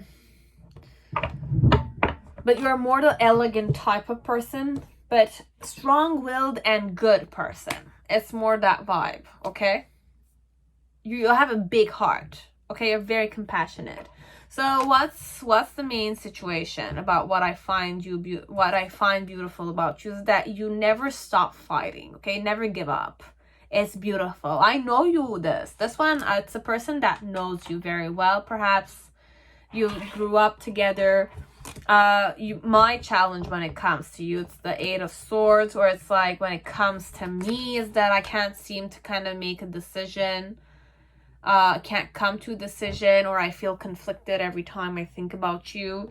The reason why it's that way is because it's the Ace of freaking Pentacles, because I want to give you a try overall. I really want to give you a try, or I want to kind of be in a serious relationship with you. We're talking marriage, this one. Or long relationships. Yeah. You have the Lover's card and the initial with the Hanged Man. But I'm hanging there connected to the decision, okay? It's either you're not giving me the decision I want you to give me, okay? Or I'm not giving the decision to you, because there is some complication in the situation. But let's see what is beautiful about you. But this one, it's more about how they feel. Or how they think you feel about them, okay? But how you feel about me enhances something inside of me, okay? This one. And then you have like the King of Swords and the Ace of Wands and one more, and the Knight of Swords in reverse. Okay, so this one, what they find attractive about you is that you're fierce when you need to be, okay? You have a fierce energy to you in the near future that I'm going to figure out, or I'm going to kind of get to know.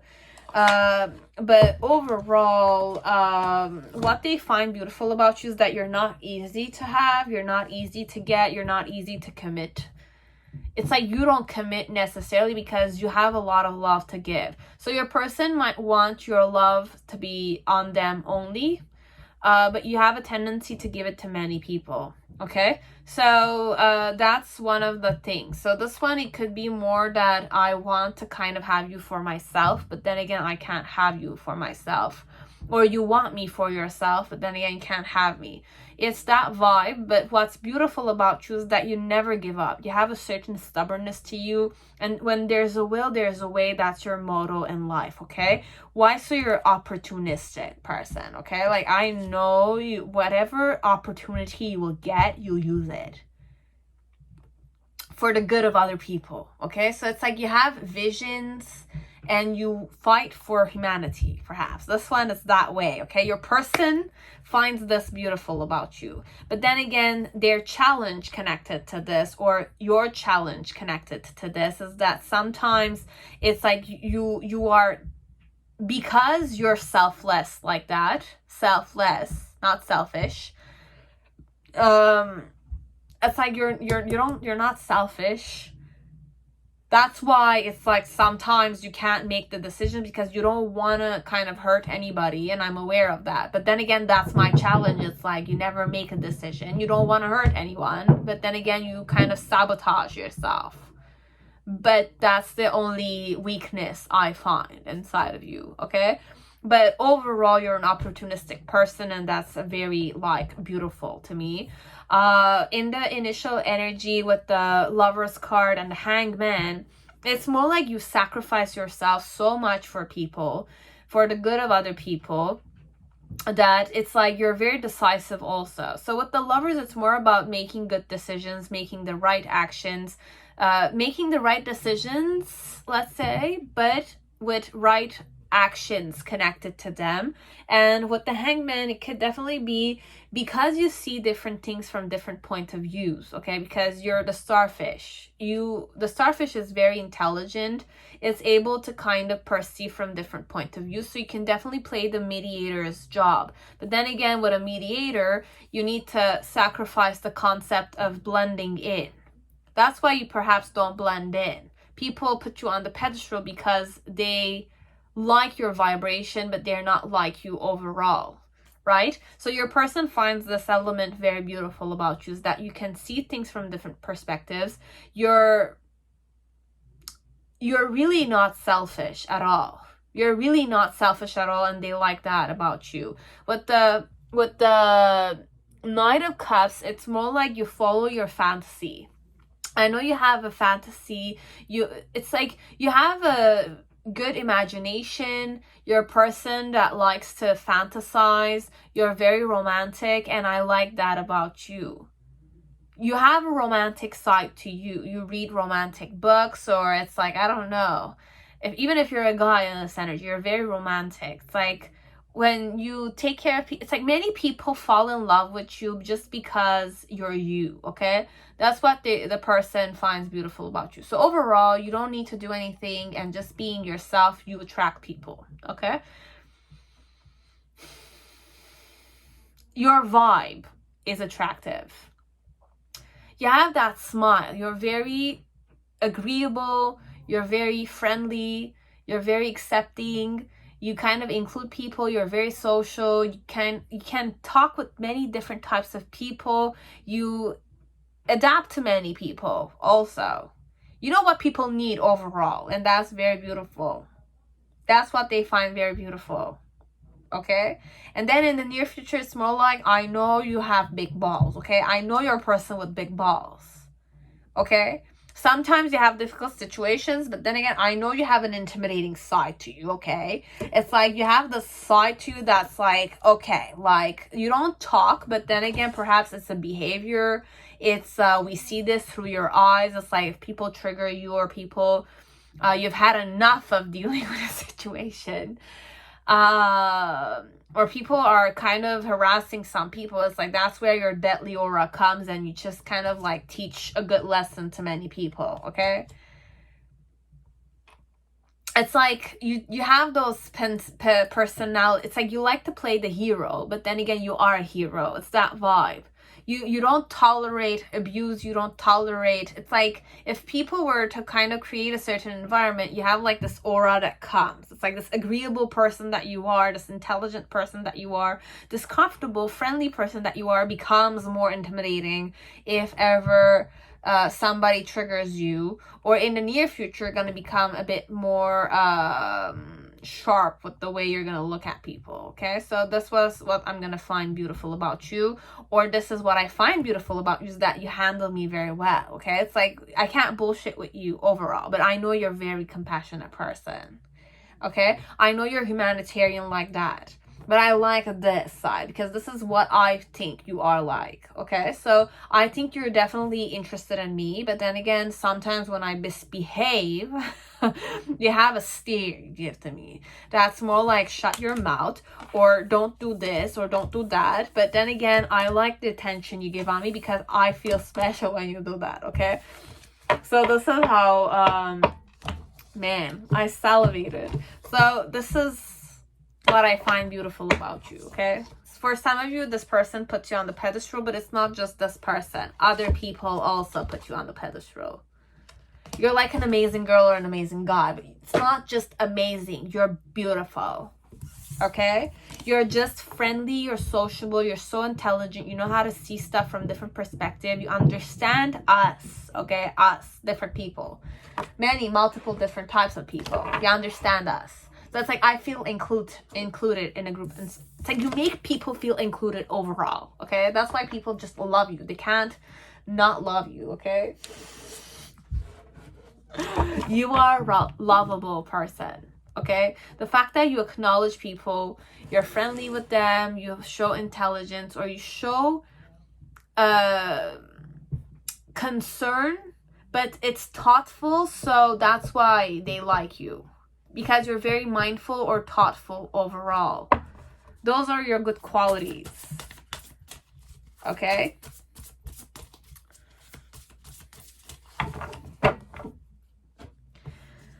So that was pile 2. Now pile 3, whoever chose dancing in the dark. Welcome to your reading. I hope you're all safe and healthy in this time. So let us tune into what this person finds beautiful about you. Okay? What is beautiful about you?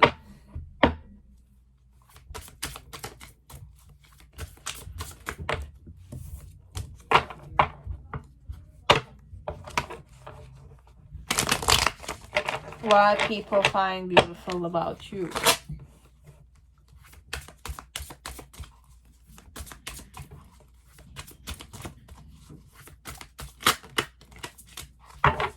It could also be what's attractive about you, but we're not gonna go there. But for some of you like theater a lot, or you're more dramatic.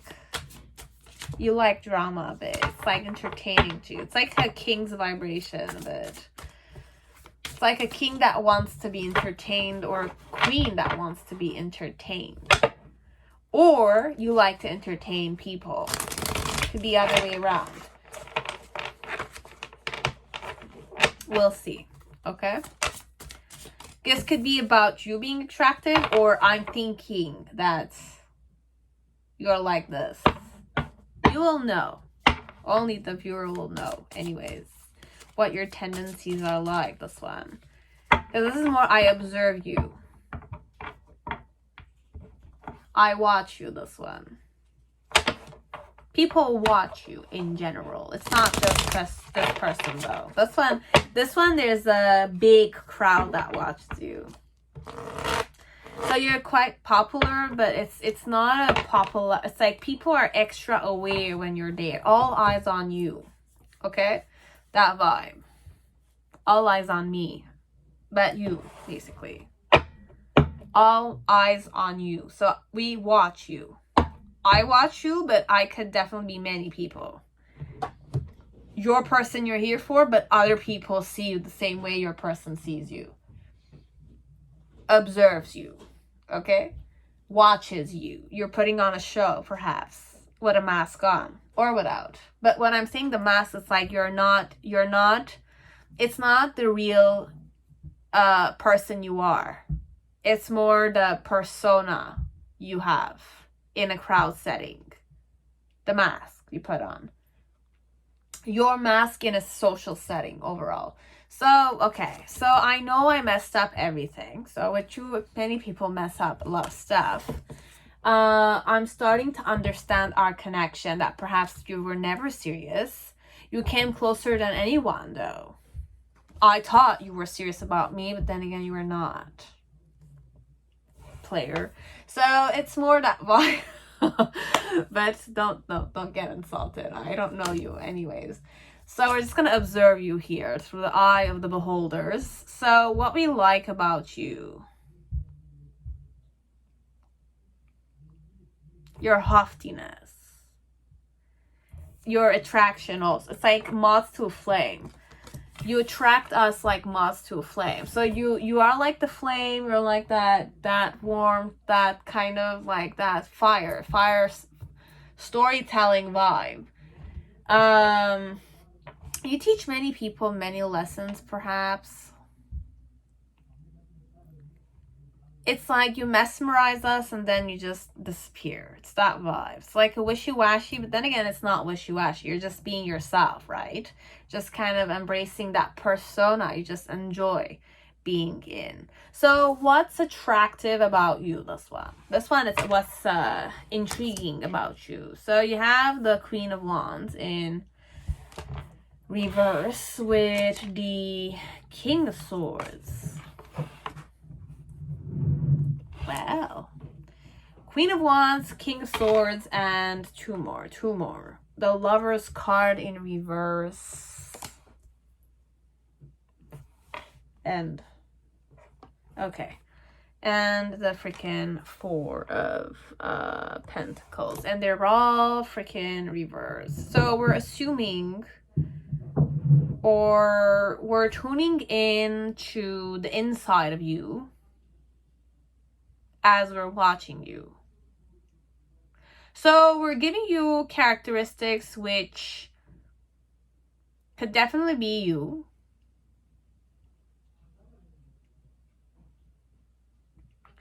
Okay. So we know you better than you think we know you. So we know you better than we think you think we know you.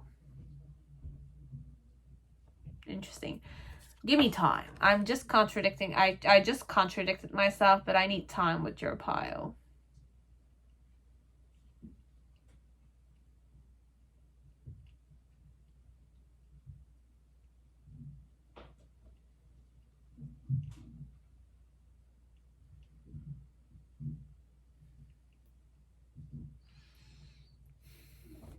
So you have the Four of Swords energy here. Our challenge.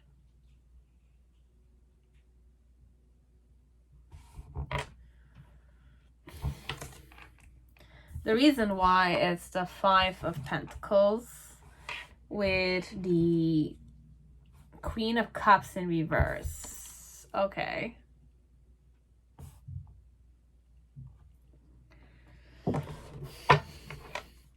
In the past, you had the Five of Swords. Yeah, you have a certain I'm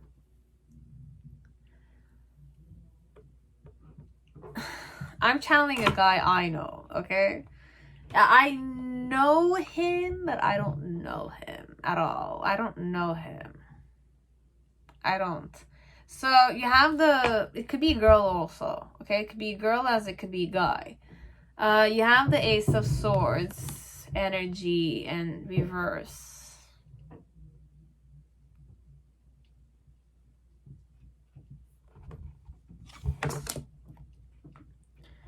With the Page of Wands.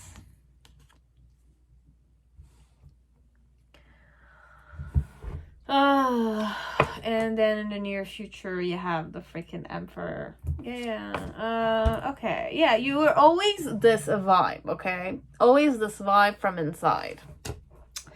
I'm not gonna say cockiness, but like, stay away. Okay. You're sexy as shit. I'm gonna give it to you, okay? You know that you're sexy, you're attractive, you're like flame, it blazes like that. It's like sex appeal, you have it. Charisma, you have it. I just feel it. Like, I feel it like this, okay? It's like you kind of like exude certain like fire element to you. It's like you're on your throne and you're like definitely you don't do anything though. It's that vibe. It's like, I'm a king, I'm a queen, I just enter a room and I own the freaking place overall. It's that vibe, okay? It's that vibe. It's like everything's yours, including us. It's like you're a god that enters a room. We're gonna go there. You're like a god that owns this whole section, and we're just females or males that are there for your entertainment.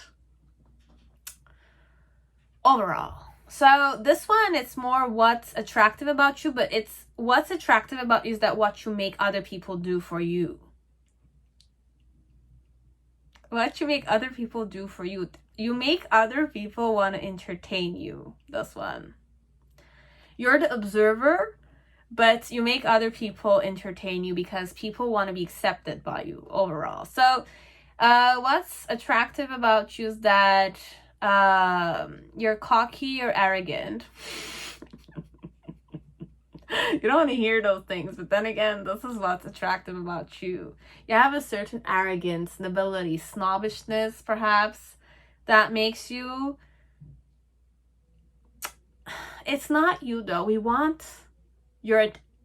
all eyes on you, but we want your eyes on us, okay? Like, it's that phenomenon. That's what. We all look at you, we all want you. We don't know what it is. We want your recognition. We all want your recognition. I know I messed up everything because I tried talking to you several times. I tried impressing you several times, but it didn't seem to work at all. Why doesn't it work?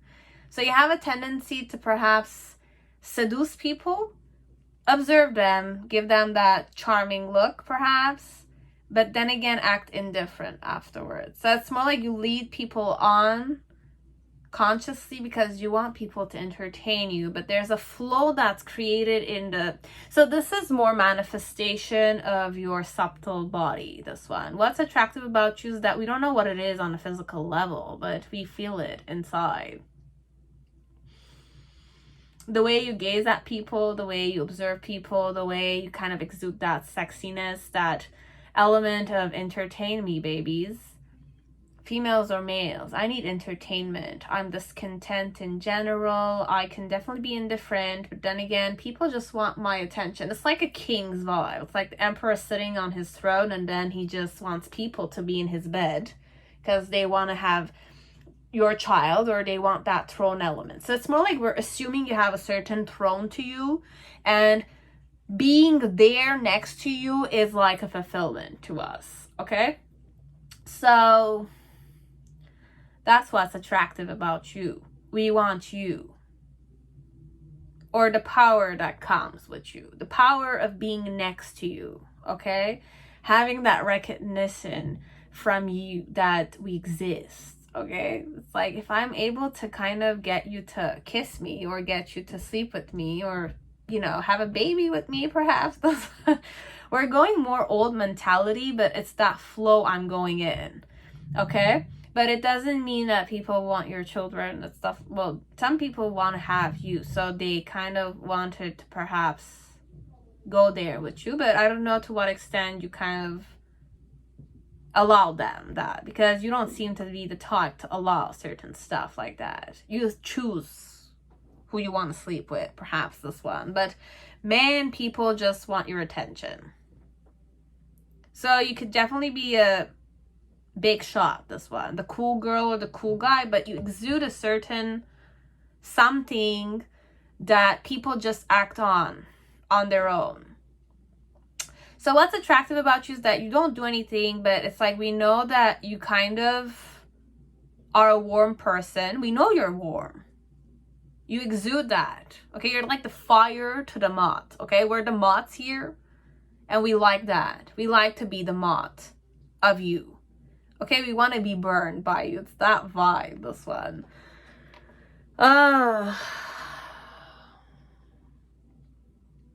You came closer than anyone. I wanted to be closer to you than anybody else there. It's like fight for the throne. Something of, it's like you're the throne, you have the throne. You're the throne. So sitting on your lap or being seated on your, it's like sitting on your lap, or me, you choosing to sit on my lap is gonna make me feel like I'm somebody, okay? It's that way. You could be a celeb. I don't know, guys. I really don't know. But it's like you're gonna reject us anyways. You reject us, you don't want us, but we want you so bad. We want you so, I want your love. It's not I love, I love you like a love song, baby, but it's people who fall in love with you. But then again, you're not available. It's that vibe, this one. You're not available, but we want you. That's the subtle body around you.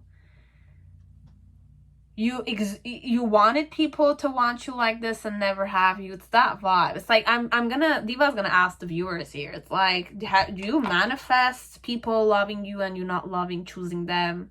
Because that's the vibe here, this one. It's like, this is what you're manifesting if you're not aware of it.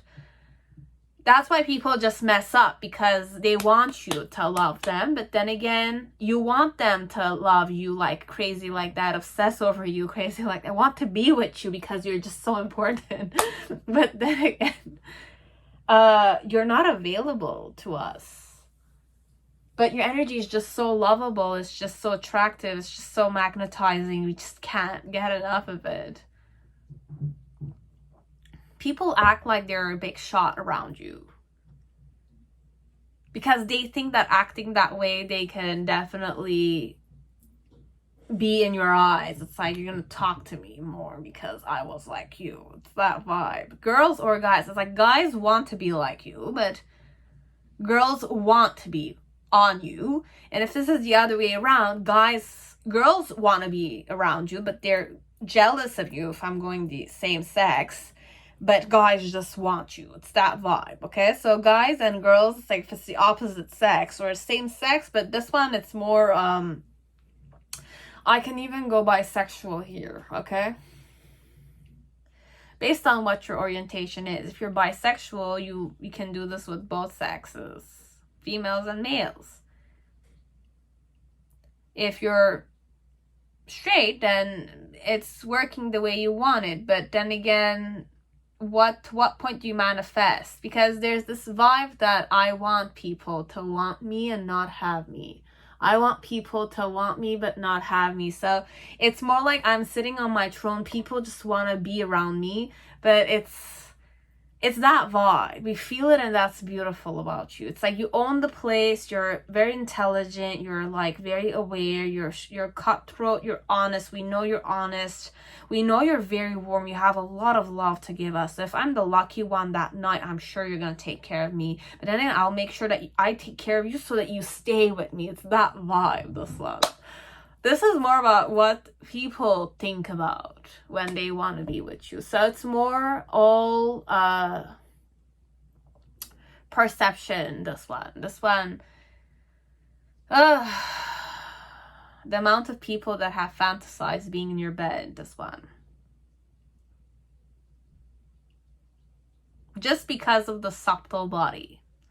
Aura, expansive aura around you. You have sparks that we don't understand what it is, but we want your attention on us.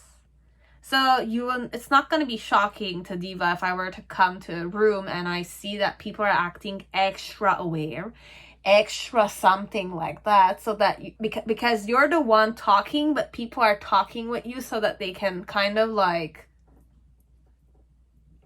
gain favors with you because you're discontent in general. I don't want to say you're the lone wolfy type, but you select people and they want to be in that selective group. But then again, they know that you're not going to choose them. But then again, they want to fight for that element. But what's sexy as shit about you is that you're very arrogant, okay? I know you're arrogant. I know you're indifferent. I know you can, like, push me any moment you want. You don't want me. So it's that vibe of I don't want to be abandoned. But then again, I know you will fight. I know you're egoistic. You are egoistic. You are. Come on. I want everybody to love me, and I don't want to love them. I want them to want me, but I don't want to give it to them. It's like I will give it to those who I want, but I want everybody on me. It's that vibe. It's like I want everyone to know I'm there. They know you're there. Okay? They know. They can't not see it. It's expansive like that. Okay? And it's like we know you see things from a higher perspective. You have that kind of like look that it's like I'm coming from above. Okay? It's like I have a stare. You have a stare perhaps. It's intimidating as shit, but then again I want those eyes on me. It's that vibe. But you want them to want you. And you don't want to give yourself to them. But you want them to want you, so it's that vibe. I want people to obsess over me, this one. Could be that you want people to obsess over you, but you're not going to give them what they want.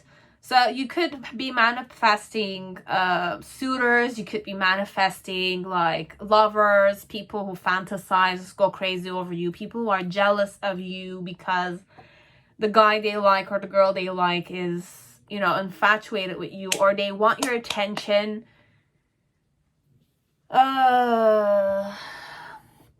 It is entertaining, okay? For third parties who are not necessarily infatuated with you, it's entertaining because perhaps it's like those who know that they don't have a shot with you, they're not gonna try. They don't need to try this one, but you will even make those who you find, it's like, I don't know, this one, it's like you could definitely be humble. humble like this. You might hate me for saying this, but you will kind of, sometimes from time to time, you will give that girl who doesn't have attention so that people will see some value in that girl. Or that guy that it's like they don't have attention, but they are worthy of it. So it's like you will kind of be generous there towards the person, right? So this one, it's more a question of nobody can have you for sure, okay? Unless you choose them yourself, and they have to be extraordinary as per our perspective, okay? But we want, all of us want to be your suitor. We want you to kind of focus on us, but then again, we know that you're not focused on romance and stuff like that. You're more career oriented, and you're more the type that likes to be entertained overall, okay? So the reason why we think this is beautiful about you is that it's like we all want to feel special, and we all want to feel like you, okay? So people want to be like you, so they kind of want to mirror what you're doing. But then again, psychologically, what's happening, the manifestation of your energy is kind of like making them, it's not triggering them because they're unconscious that you acting this way is triggering their self-esteem, to kind of want to be stubborn with you and to kind of show you who I am, okay? So this one, it's more when you're manifesting that you want people to give you attention, but you're not available to them, but you want their attention on you because that's what you manifest. Okay, when you enter, you know people are looking at you. You know you're sexy as shit. You know you're hot as shit. You know you're a big shot. You know those things, which is amazing. You have that charisma to you, but your energy somehow manifests itself in the form of like, I'm a big shot and I don't accept people like that. And if I accept this person, if you accept somebody in your circle, you're giving a person attention more than other people, because people's eyes linger around you. We always stalk you, and you feel stalked, but that's what you want. You want people to look at you. You want people to look at you. You want people to talk to you. You want people to entertain you. But if you're in the mood, when you're really not in the mood, we still want to do it because that's what you manifest always. So it's on you all the time. It's a pattern you have, this one. Energetically. You're like a magnet. To people who kind of, I'm not going to say have low self-esteem, but it's more like you trigger their self-esteem in such a way that they're stubbornly wanting to enter your eyes so that they can value themselves like you value yourself, kind of thing. It's that way. It's like you're a popular person overall. You're a lone wolfy type. You select the people, but you're popular overall. People don't know what it is that's attractive about you, but they just, it's like they don't know what it is because it's in the form of a subtle energy, subtle body. Your energy body is like that. It's not about you could definitely be sexy, but you exude a certain vibration that manifests itself in that way. You are arrogant, you are egoistic, but you own those things. You own them. And it's like, I know you're sharp-minded. We all know you're sharp-minded. We all know you can definitely go down on us. Like, you can go down on us like shit. But then again, it's worth the try, perhaps, this one. Or you attract people who just want unavailable lovers, or are not aware that they want somebody who is unavailable. It's like if you were to flirt with me, even if I have a girlfriend or a boyfriend, if somebody like you were to flirt with me, I'll feel like I'm sexier than another person. It's that vibe. As if like your acknowledgement or your kind of looking at me is gonna give me a certain value as per people. Okay, so this is more of the psychological outcome of your subtle body.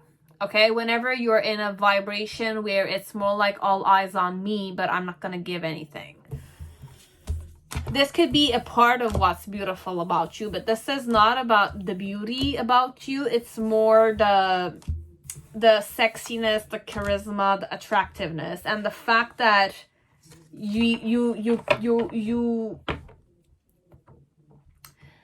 you're discontent most of the time, but you exude a certain raw energy, fiery energy. Fire. Might be a fire sign perhaps, or you have fire placements. It's like it's this vibe, but it's intense and it's like tense, and it's that vibe. I don't know how to express it. It's like comes like this on people, but then again, people just want it because it's like a throne element. It's like you're sitting on a throne and people want to sit on it with you. Power. You have power. Okay, we're going to keep it more simple. You have power. It's a sort of a power you have, which you're not aware of perhaps, or which you are aware. It's a power element. Occult science perhaps, I don't know. Auric, or, you know, like, I don't know what it is. But you manifest this yourself. It's either inside of you were born with this. Okay, you might have some kind of occult sciencey kind of auric or energetic power that's expansive, okay? And it's like whenever you enter a room, people know you're there. Even if you try being transparent, I don't know if you could be transparent, this one. You can do whatever you want, but overall, when you're in your persona, perhaps, I don't know. I might not know you that well, but what I just know is that Diva, if Diva were to be in a room, okay, with you, let's say, or I'm at it's a theater, okay? I'm watching you as a theater, okay? So I'm in the audience, and there's a circle, or it's like we're watching you guys or a group of people interacting each other. They don't know we're watching them. So there's an audience, there's a black screen, let's say. People don't know that people are watching here, or Diva's watching here, and or you're in a room, okay, full of people your same age or different ages. Even older women or younger women could do here, okay? Older, younger women, men, okay? And I don't know what age you are, okay? But you enter a room, let's say, and you sit somewhere, okay? Now, the way you start interacting with people, you don't know people there, or you might know people. Let's go with people you are acquainted with, okay? You talk with them from time to time. You interact with them for social sake. But this is a party vibe, let's say. A party vibe. Let's go party vibe, or simple. Simple.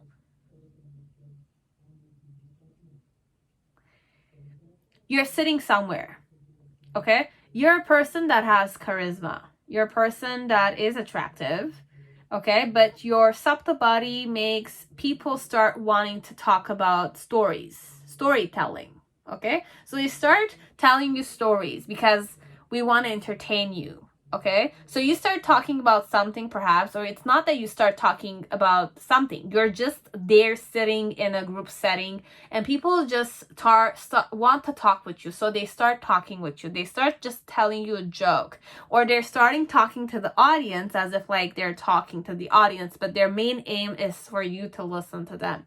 So perhaps what's happening here is that you are listening to people, and people are listening to this person talk to you. But everybody's interacting because everybody wants to be included in this storytelling, which is aimed at telling the story for you. So you're being entertained by one person, and then if there are other people that want your attention, they're going to start wanting to talk. So it's more like the other one is going to talk and you're going to listen. So based on who you're looking at and how people are kind of like listening, because they all want to feel inclusive here, okay? You're including people because you're making people attention on you. So people are either listening to people are entertaining you, but they're still observing you, looking at whoever is talking or listening to whoever is talking. But then again, people want your attention. And if you're listening to this person or that person, or you're having a conversation with another one, or you're talking about something and people are kind of like collaborating here, is that they're feeling acknowledged or getting attention because of you. So perhaps you do give people attention, or because your eyes are on someone, that person gets value in the audience. So let's say the audience is going to vote for you, okay? So they're always looking at who you're going to be voting, and they're going to vote to that person also. It's that vibe, this one. It's like that. But you gain their favor. They want to gain your favor. They're going to choose you, want it or not. They're going to look at who you're choosing. It's all politics, this one, or it's like you're the emperor kind of vibe. You're sitting there and we're the emperor, gonna choose. So we're gonna go with what you choose. That's why I'm saying power element. Because you're the emperor, everybody wants to be your queen, or your empress, or you're the empress, everybody wants to be your emperor. But this is more patriarchal, I'm going, because we're entertaining, right? Females like to entertain in general, guys. So guys are more entertained, unfortunately, in society. But then again, who said this is the case? Okay? But this is the vibe you're getting. So we're observing who wants who. But overall, we're going to realize that dynamic-wise, you are the one that is influencing people to act a specific manner. But all eyes are always on you. Be it the person who's talking to the audience, but they're talking to you in the form of a storyteller, and based on how you're laughing or you're behaving, people are acting a specific way. Okay, so everybody's starting listening, being receptive to how you're behaving, and based on that, people are kind of getting out of their comfort zone, getting your attention or not. Overall, that's the vibe. But they don't even know what they're talking about. As long as I'm talking about something and your attention is on me, I feel valued. It's that vibe. It's just to feel cool like you. Okay? So it's more subtle body, this one. You are a big shot, but you're manifesting something and you're kind of using your energy body there. Consciously or unconsciously, I don't know. But you have a certain power like that on people. Okay? You can use it for your own benefit, or you can use it for, negative stuff. Because that could also create drama and hurt people knowingly or unconsciously. But then again, what you'll say is that they did it alone. I didn't do anything. Because it's energetic only. You didn't... It's like you had an intention, but then again, the energy manifested itself in a specific manner. People just can't resist being acknowledged by you. It's like, I want to be acknowledged by you overall. That's why we mess up. We understand that connection afterwards, that you were never gonna... You're the one who decides. It's your way or the highway overall. Okay? So that's what's attractive about you. It's beautiful, definitely, but I think that it's more subtle body. Beautiful. Well, it's not beautiful necessarily. It's power. It's not necessarily beauty. Power is different. You're fiery like that, but it's more power, this one. You exude power. Throne elements. We want to sit on the throne with you. So you kind of make people go in their ego. I'm not saying you go in your ego yourself, but you're manifesting something. You do go in your ego. And I'm not saying you're the only one doing this, okay? Many people do this. Don't worry. I do this myself sometimes, okay? It's attractive. It does its work.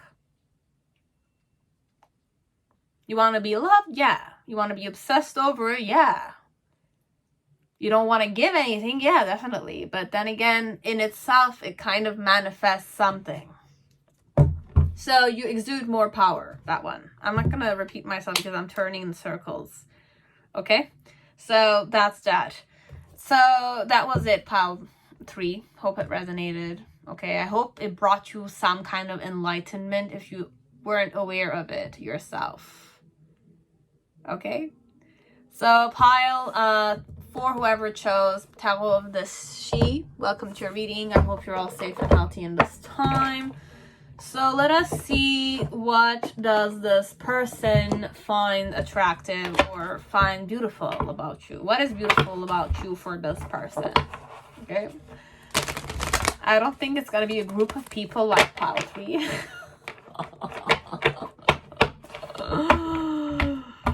Oh my god.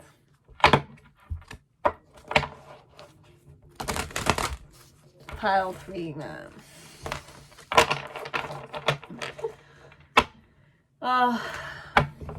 We're talking about pile 4 now. Forget pile 3. I just needed to release the energy of pile 3 because it was too kind of not triggering per se, but very draining for me a bit, because sometimes I go in my ego there. I went in my ego in pile 3, okay? To manifest the energy, I'm saying.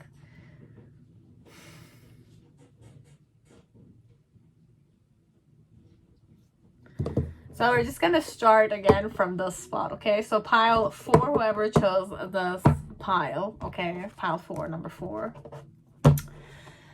Welcome to your reading. So remember, guys, I don't know who you are. I don't know who your person is.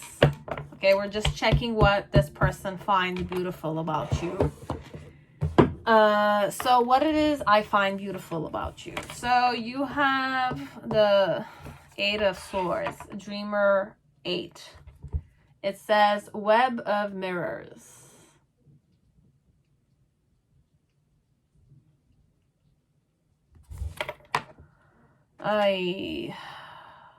This is what I find beautiful about you. With the Dreamer 7, a coward betrays. Wow.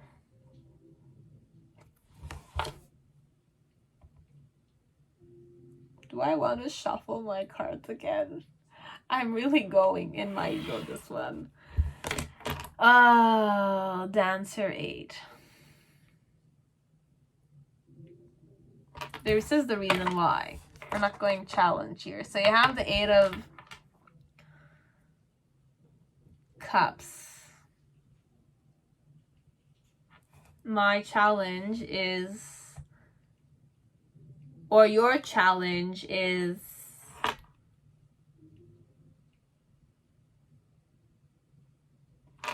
Queen of Wands, but it's the gift of charm. Exuding this as per them, okay?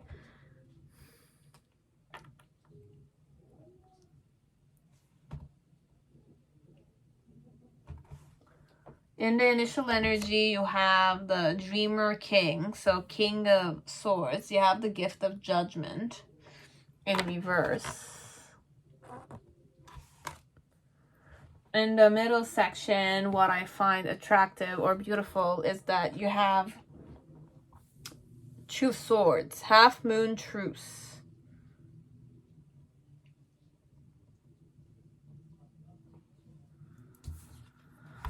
Oh, in reverse. Or was it upright? We're going to keep it upright. With the Maker 9. Roots and Blossom. Root and Blossom.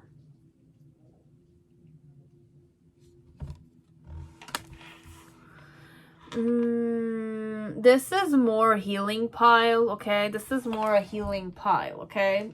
What's beautiful about you is that you've gone through a lot of difficult times in your life,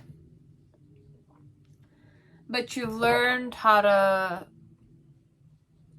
rely on yourself, but to be reliable because of the hardship you kind of went through this one. So you have the Dreamer 10 and you have Wheel of Fortune in reverse. So Desolation and Wheel of Fortune. So this one,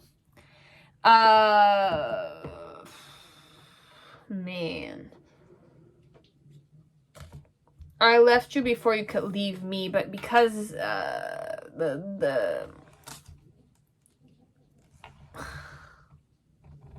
we're just gonna, what I like about you, Elk, you're really reliable, okay? It's just that you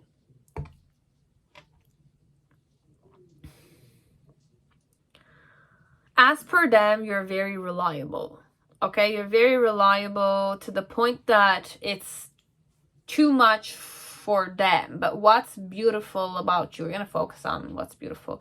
You take responsibilities very seriously. That it's like you're an overthinker, but then again, they like that about you. You're very perfectionist. You worry a lot, and like, because you worry a lot, you have a tendency to like overcomplicate a bit of stuff. Diva's gonna say more negative stuff, even though this is what's beautiful about you, because Diva's gonna like try to wake you up about something, about your patterns, but your person likes this about you, but it's in the form of it's like, because you behave this way, he's looking at it as if it's a positive aspect, but the positive aspect here is making him leave you because he thinks he's not good enough for you. Okay? So, like, you overthinking stuff and overachieving stuff and being more controlling in your life or how you manipulate stuff, your person is looking at this as if it's more mental elements, this one, okay? It's very much mental. You put a lot of pressure on yourself, and you put a lot of pressure. The fact that you're putting a lot of pressure on yourself is pressuring your person to kind of try to be more than he or she is. And they're kind of admiring those elements inside of you. But then again, this element that you're doing is making him leave you or her leave you.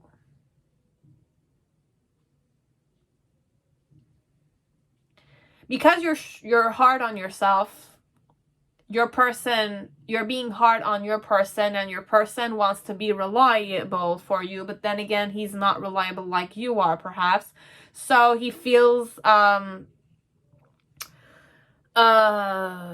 he's not good enough for you, okay? Or she's not good enough for you. I'm not good enough for you, because it's like, it's what your person will say if ever somebody were to ask what's beautiful about you. What they'll say is that you're an overachiever.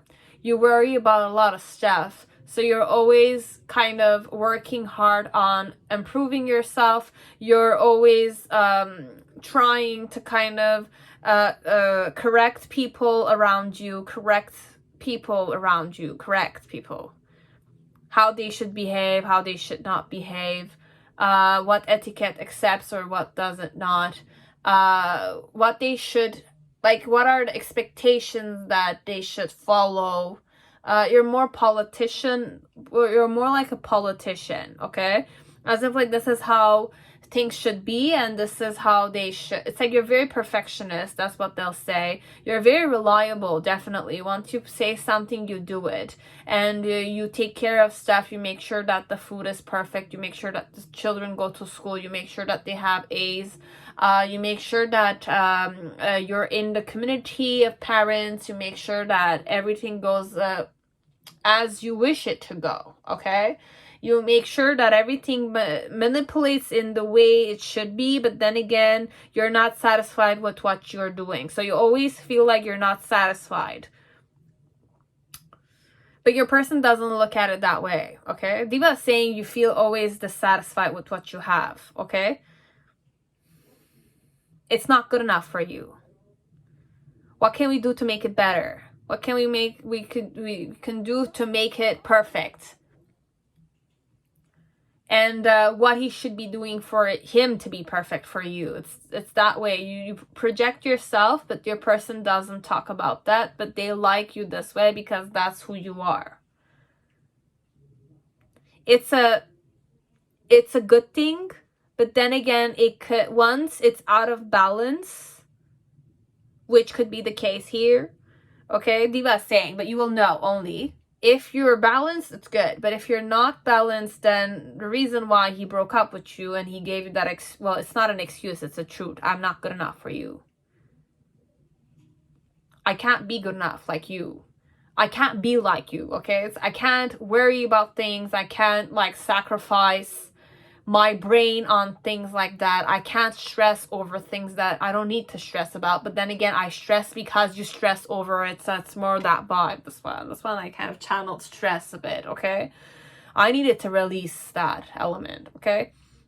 You will hate me for doing those, but then again, I'm sorry. It's okay. You just need to click off, okay? If it's too much stuff to kind of swallow, because we're talking about what's beautiful about you is that you're very reliable person. You're very reliable. You don't talk about the things, but I know you're worried about them. You're like an example I cannot follow. It's that vibe, this one. So for some of you, if you're stressed, the person doesn't see it. Diva sees it, okay? So Diva is just pointing characteristics here, okay? But how your person is going to say is that you're very silent. You don't say anything about your worries. You don't say anything about your worries. You make it sound so easy. But I know you work hard. You have a lot of burdens, this one. There's a lot of expectations you put on yourself, but then again, you make it sound so easy. They might know about this as they might not know about this, but they'll say to people that you're the hardworking type. You're the type that worries for other people. You're the type that takes other people's burdens onto you, or people rely on you way too much, but you don't mention anything.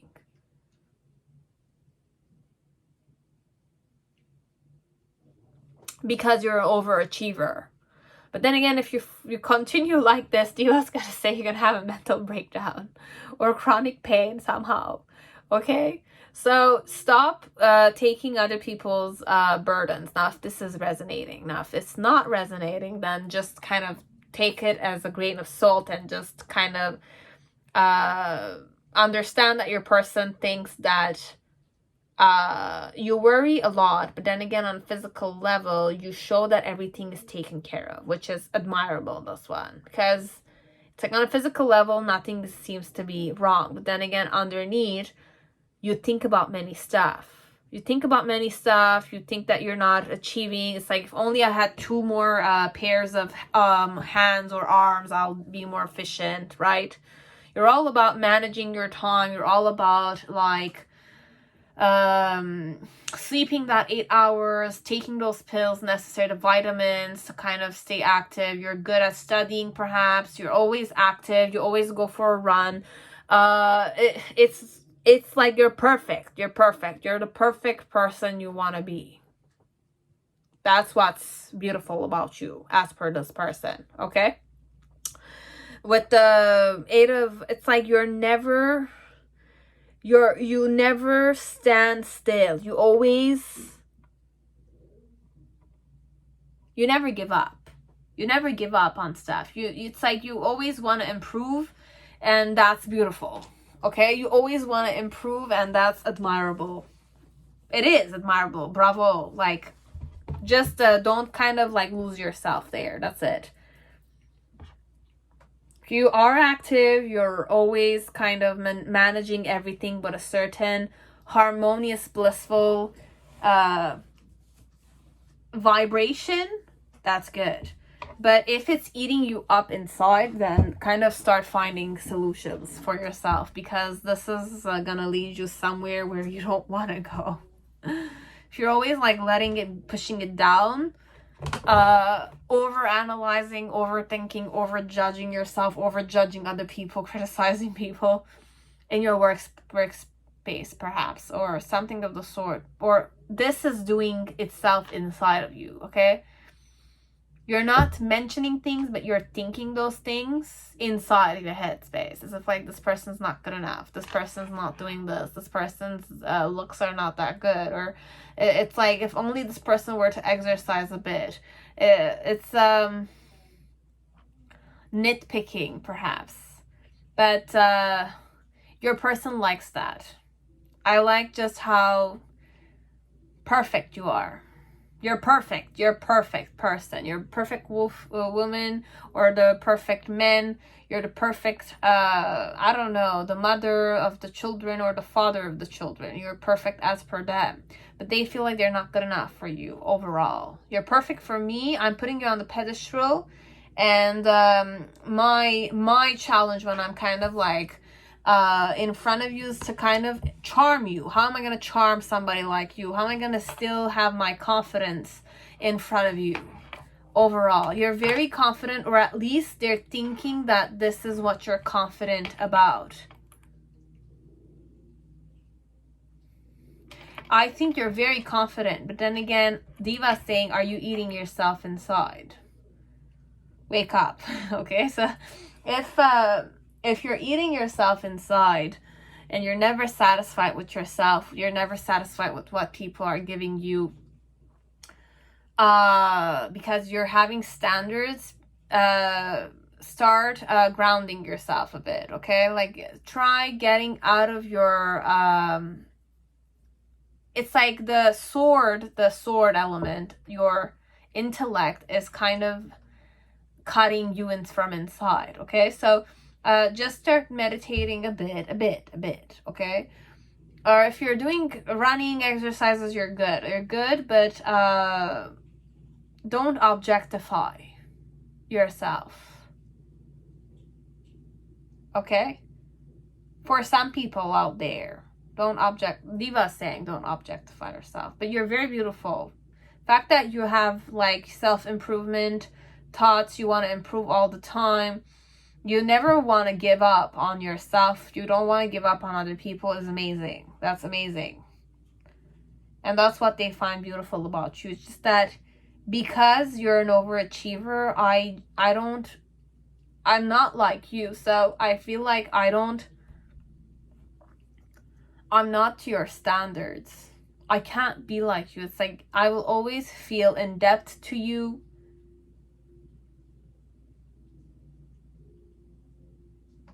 And you're gonna make me feel that way.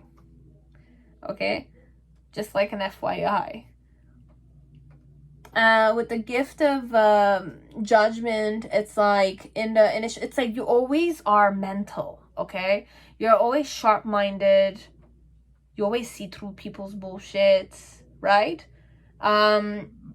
Sorry, in the middle section with the Maker 9, I know you're very, very self-reliant, okay? You're very I'm not going to say content. It's not the proper word. It's more like you nurture the things that are important to you. But don't forget to nurture yourself, okay? Diva's saying don't forget to nurture yourself.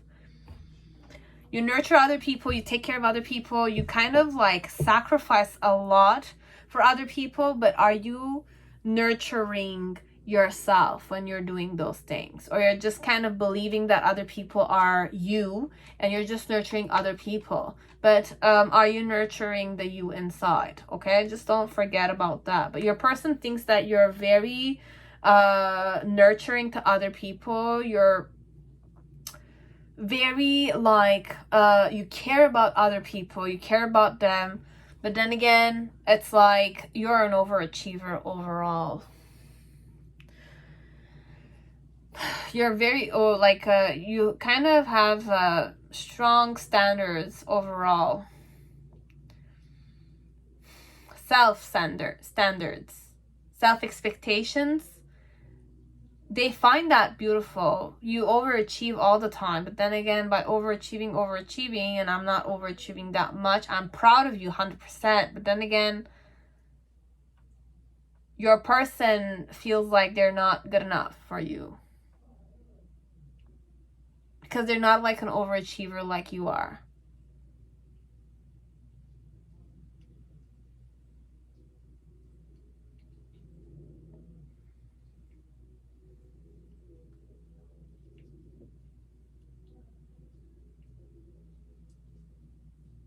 So this is more about your person having a certain pattern with you. So this one, I'm going to be sorry, but I feel like you're the type of person that has a lot of expectations. What's beautiful is that you care about other people overall. We know that. We know that you care. You're very strict on yourself because you care about yourself, but then again, you do more projection work than inside work, okay? You're kind of projecting, it's like you're trying to improve yourself, but you're improving other people, and you're nurturing other people more than you're nurturing yourself, but you're being judgmental and you have expectations of yourself, a lot of it. It's beautiful to what point you have expectations of yourself, but do you meet your own expectations? And when you meet your expectations, are you happy? Do you have that sense of fulfillment, or it's just nothing? It's just ego-driven, vicious cycle. Now, there's nothing wrong with going in your ego or going nurturing element. I'm just stating facts for some people out there, because I used to be in this vibration. I still am sometimes, but it's like, are you pampering yourself a bit? Are you taking care of your own mental state? Or are you stressing all the time because you want to do a good job for many people? You want to be a good person, but you're trying to take other people's burdens and kind of like deal it for them and make it easy for them. But then again, are people appreciating it? But then again, how are you feeling when you're giving it? Are you giving it so that people appreciate you and you feel good by it? Or you're giving it because you feel good when you're appreciating people? So there's many things to kind of perceive this one, because if you are out of balance in that element of overachieving and having intense expectations of yourself, which is like biting more than you can chew, sometimes your jaw is gonna kind of like hurt, or it's like you're gonna choke yourself a bit. Okay, so just be aware of that. Okay, but you're a very beautiful person, because the expectations you have of yourself and achievements that you've done till now is amazing. Okay, you're an amazing person like that. You're very reliable, you're very noble, you're majestic. I know it. I look at you, I put you on the pedestal, want it or not. But it's like you're out of reach or something. Or it's like we're not good enough for you. It's that vibe. It's like you're too good. You're too good. You're too perfect. You're too overqualified. You're overqualified, this one. You need an overqualified person. It's that way. Man.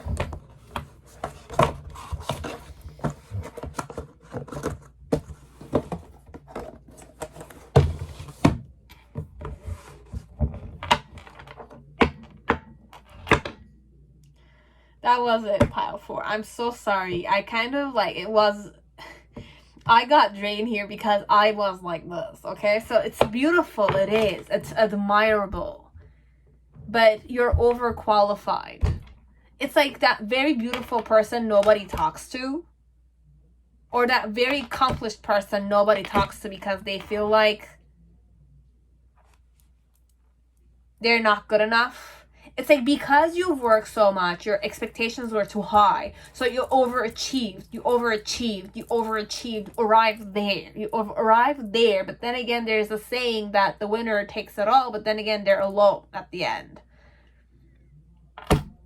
right? You feel alone there a bit. Because you feel like when you look at your person's not an overachiever like you are, right? So it's like when you're looking at them, you feel like they could do better. But this person is okay with what they are doing at that time. But for you, you overachieved, right? So it's more like you're arrived there. And it's like you want to bring them there, but they don't want to go there because they're not going to put the effort to go there. They're lazy or they have their own reasons.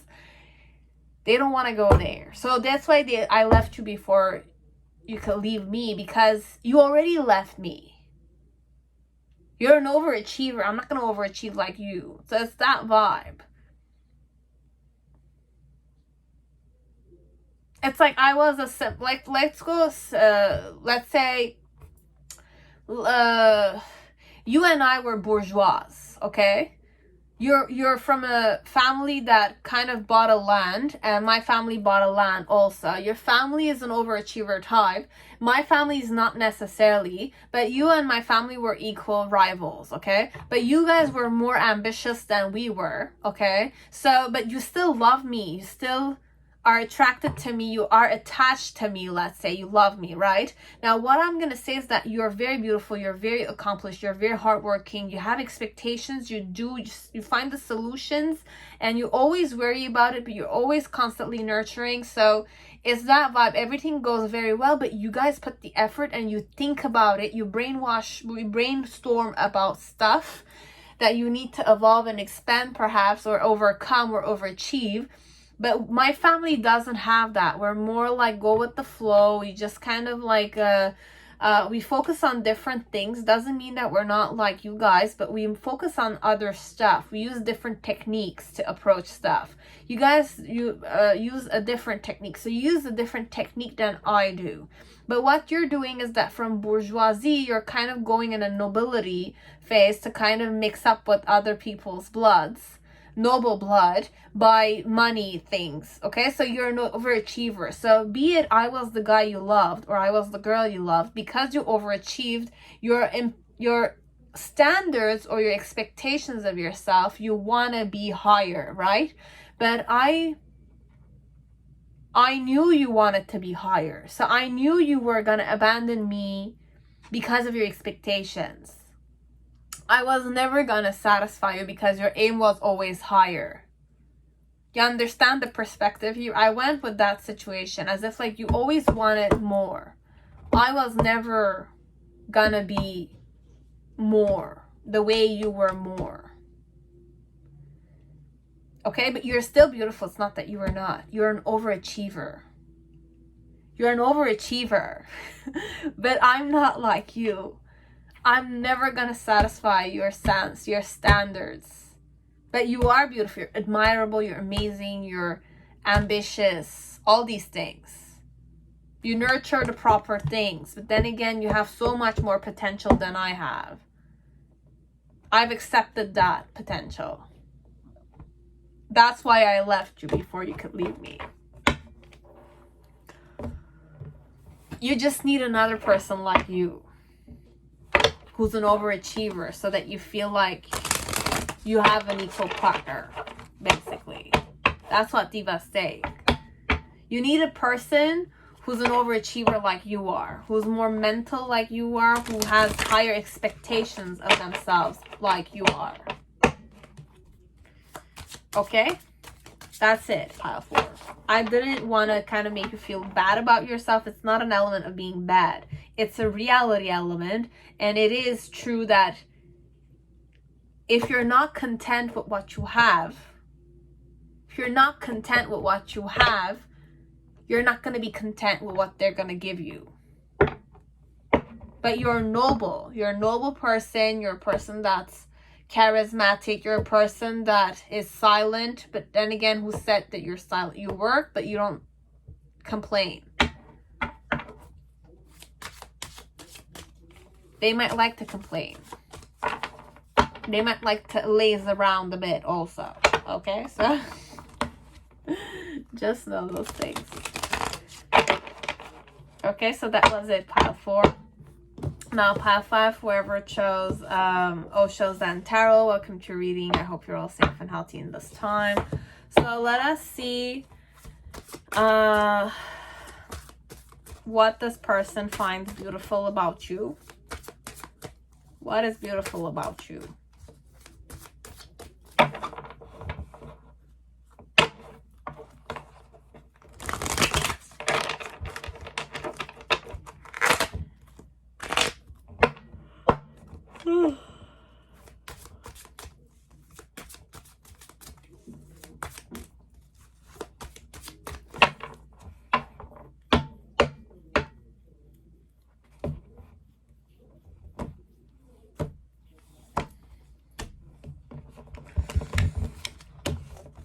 So what does this person find beautiful about you?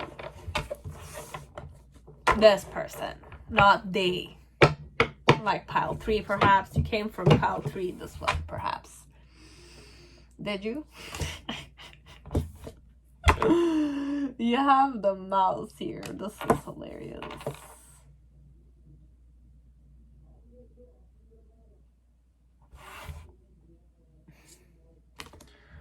And the Phoenix. For some of you who are not drawn to pile 3, don't go to pile 3. Just stay here, okay? But if you came from pile 3, then welcome, okay? So, oh, what do I have to say to you? So, I couldn't let you get close to me. Very interesting. And I am afraid to contact you. Okay, I couldn't let you get close to me. I am afraid to contact you. Okay, so let's see what's beautiful about you in their eyes. Okay, the weekend song, In Your Eyes. You have celebration number 3. 3 of Cups.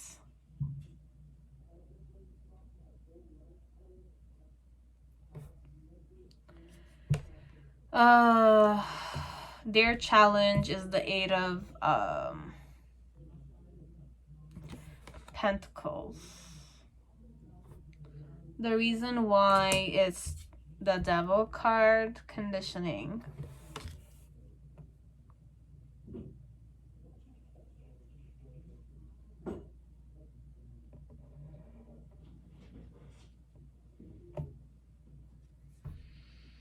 In the initial, you have the Magician, but it's existence here.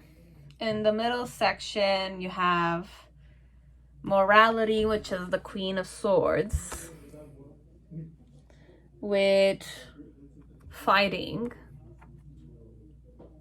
Knight of Swords, fighting yourself. Okay, and in the near future, you have sharing, Queen of Wands.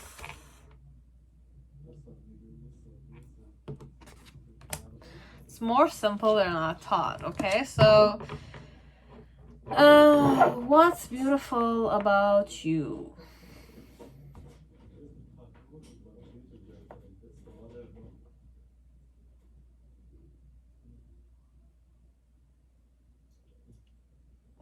You were a friend to me when I felt alone, perhaps, this one. It's like your person felt a bit alone, but you were a friend to them when they were alone, let's say. So there's that message. With the mouse and the Phoenix, what's attractive about you is that you have an inner flame to you. You have an inner flame to you. And with the Phoenix, it's more rejuvenated. So I like your energy. You, as per this person, what they like is the fact that you're more transparent to them than other people, perhaps, or the bond you have with this one, perhaps. I couldn't let you get close to me because you were already too close. You were already too close that I couldn't let you get close to me. That vibe. And I'm afraid to contact you because I'm too vulnerable with you. And perhaps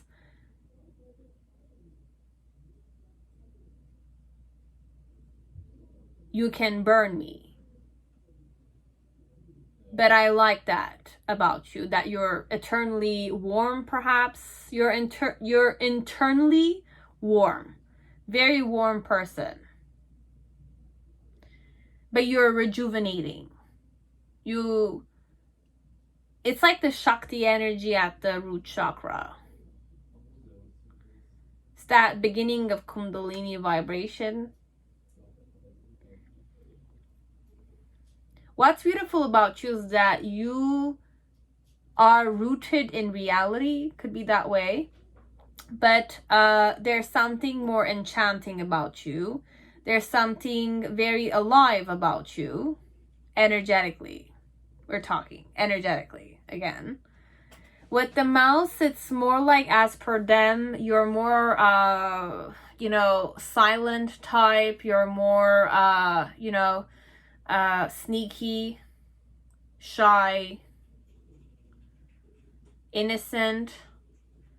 It's like there's an innocence to you, I sense, or an innocence to us, we feel, perhaps. It's like I feel innocent with you, but then again, it's not necessarily innocence that you embody with other people, could be.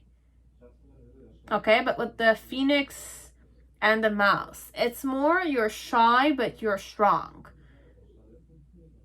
You're sweet, but but rodents are not necessarily sweet. They're cute, but rodents are not liked that much. But what's beautiful about you? You act sly sometimes, but in a cute way. Could be that way.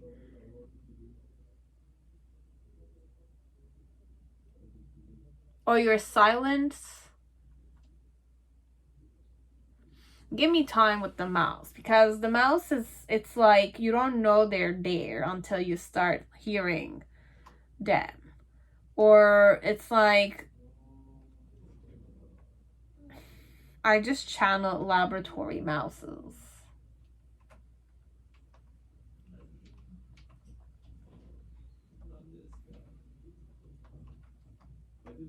You're very experienced, perhaps, because we do a lot of experiences on mice. We do a lot of experiences on mice. You're very experienced, or you kind of tried many stuff and your person knows that you've tried many stuff. You can survive any place. Could be. This is what I like. You're a survivor type of person. So you can adapt to any kind of situation. That's beautiful for your person. But overall, the main thing with the spirit element, which is the root chakra and the phoenix, is that you're rejuvenating nature. You're very rejuvenated. You're very alive. Like a fire all the time. But rooted in reality also. Okay, so you're a very grounded person, but you're very nurturing, but it's not that. You're cleansing. You're purifying. I like how purifying you are.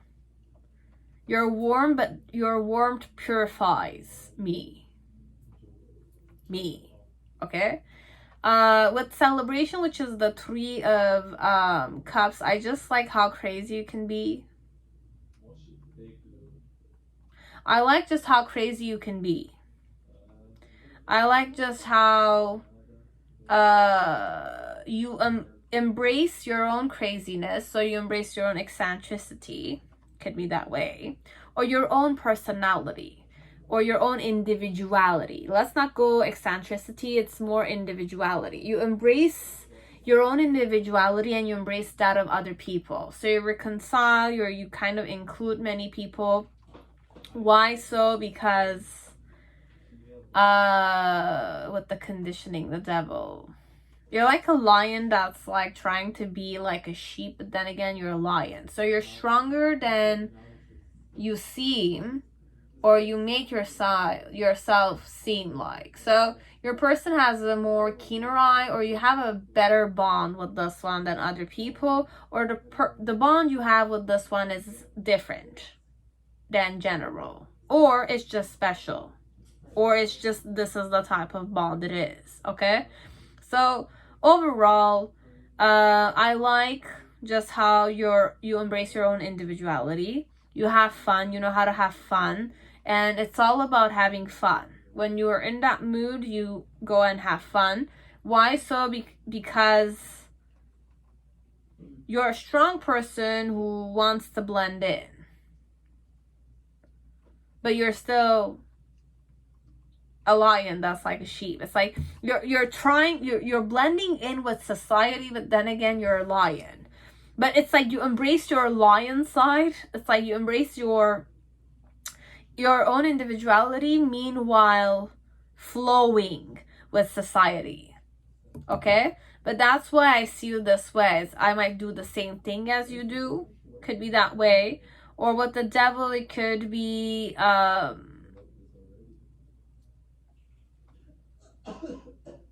this is what's beautiful about you is because of the devil. No, we're gonna follow this way. We're gonna follow the reading this way. Because I'm trying to kind of figure out in what way could this be a condition. Because if I can go more party vibes, okay?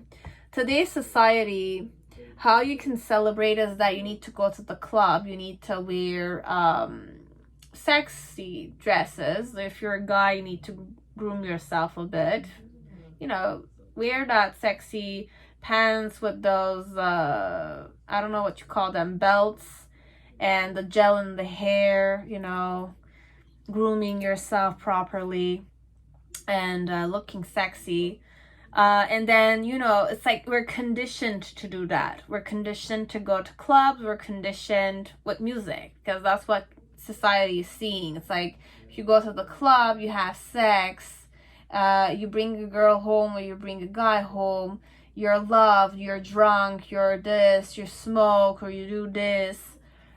This is what celebration is about.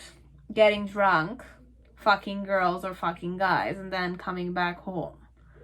That's what you celebrate. You release all the stress of the week because you go to high school or you go to CEGEP or you're going to university or you have debts, but then again you go to work 5 to 9 or whatever job you have. However well it pays you or however general it is, your celebration of today or for certain societies is to go to clubs and, you know, or to go on vacations, go to cruises, single cruises, you know, inclusive vacations, drink the night away, sleep the night away, you know, that type. But I can't go that dirty here, okay? I'm not saying it's dirty necessarily, but it's all conditionings. I condition myself to do that. I'm conditioned to do that. But then again, the energy is not necessarily that, okay? It's like sheep is being conditioned by society. The music, the commercials, the beer commercial or the hockey thing. But then again, I'm not saying this is conditioning, but it is in some form. They kind of make people, perhaps, it's a theory I'm kind of mentioning. It's a conspiracy theory, perhaps. But then again, I'm very open, okay? I don't own anything. I'm not encouraging anything. But for some of you, I'm channeling this. I'm just reading this. What's beautiful about you that you can get drunk or you're considered, you have addictions, perhaps. What I find beautiful about you is that when you're drunk, you know how to dance. Could be that way. But I can't go that simple. That's too simple for me. It's like when you're drunk, you're a good dancer, perhaps. You do crazy stuff when you're drunk. Oh, when you're drunk, you do crazy stuff. Normal. It's normal. When you're drunk, you do crazy stuff. The unbelievable things, you do them. But you're strong doing it, you know? It's like that. And your challenge here is to kind of be more ordinary. It's to be more like simple-minded, perhaps. But in the initial energy, what's beautiful, what they found beautiful about you is that you were existing. You were alive. Okay? You're alive. When you're dancing, you're having fun, you're alive, right? the time of your life. You're having fun. And in the middle section, what I found beautiful about you is that you're fighting yourself over morality, perhaps, if you should do stuff that are crazy or not. Or it's like, I find it beautiful that you're judging yourself when you're doing it, or you seem like the judgmental type. I don't know how we're going. And then in the last pile, okay, last portion, sharing. You're a very warm person. From going to Queen of Swords, we're jumping to Queen of Wands. So we know you're smart. So I know you're smart. I know you're very smart, okay? You're not a stupid person, and you fight yourself all the time. Sorry, man. Oh my god. Let me just kind of digest the food. Oh.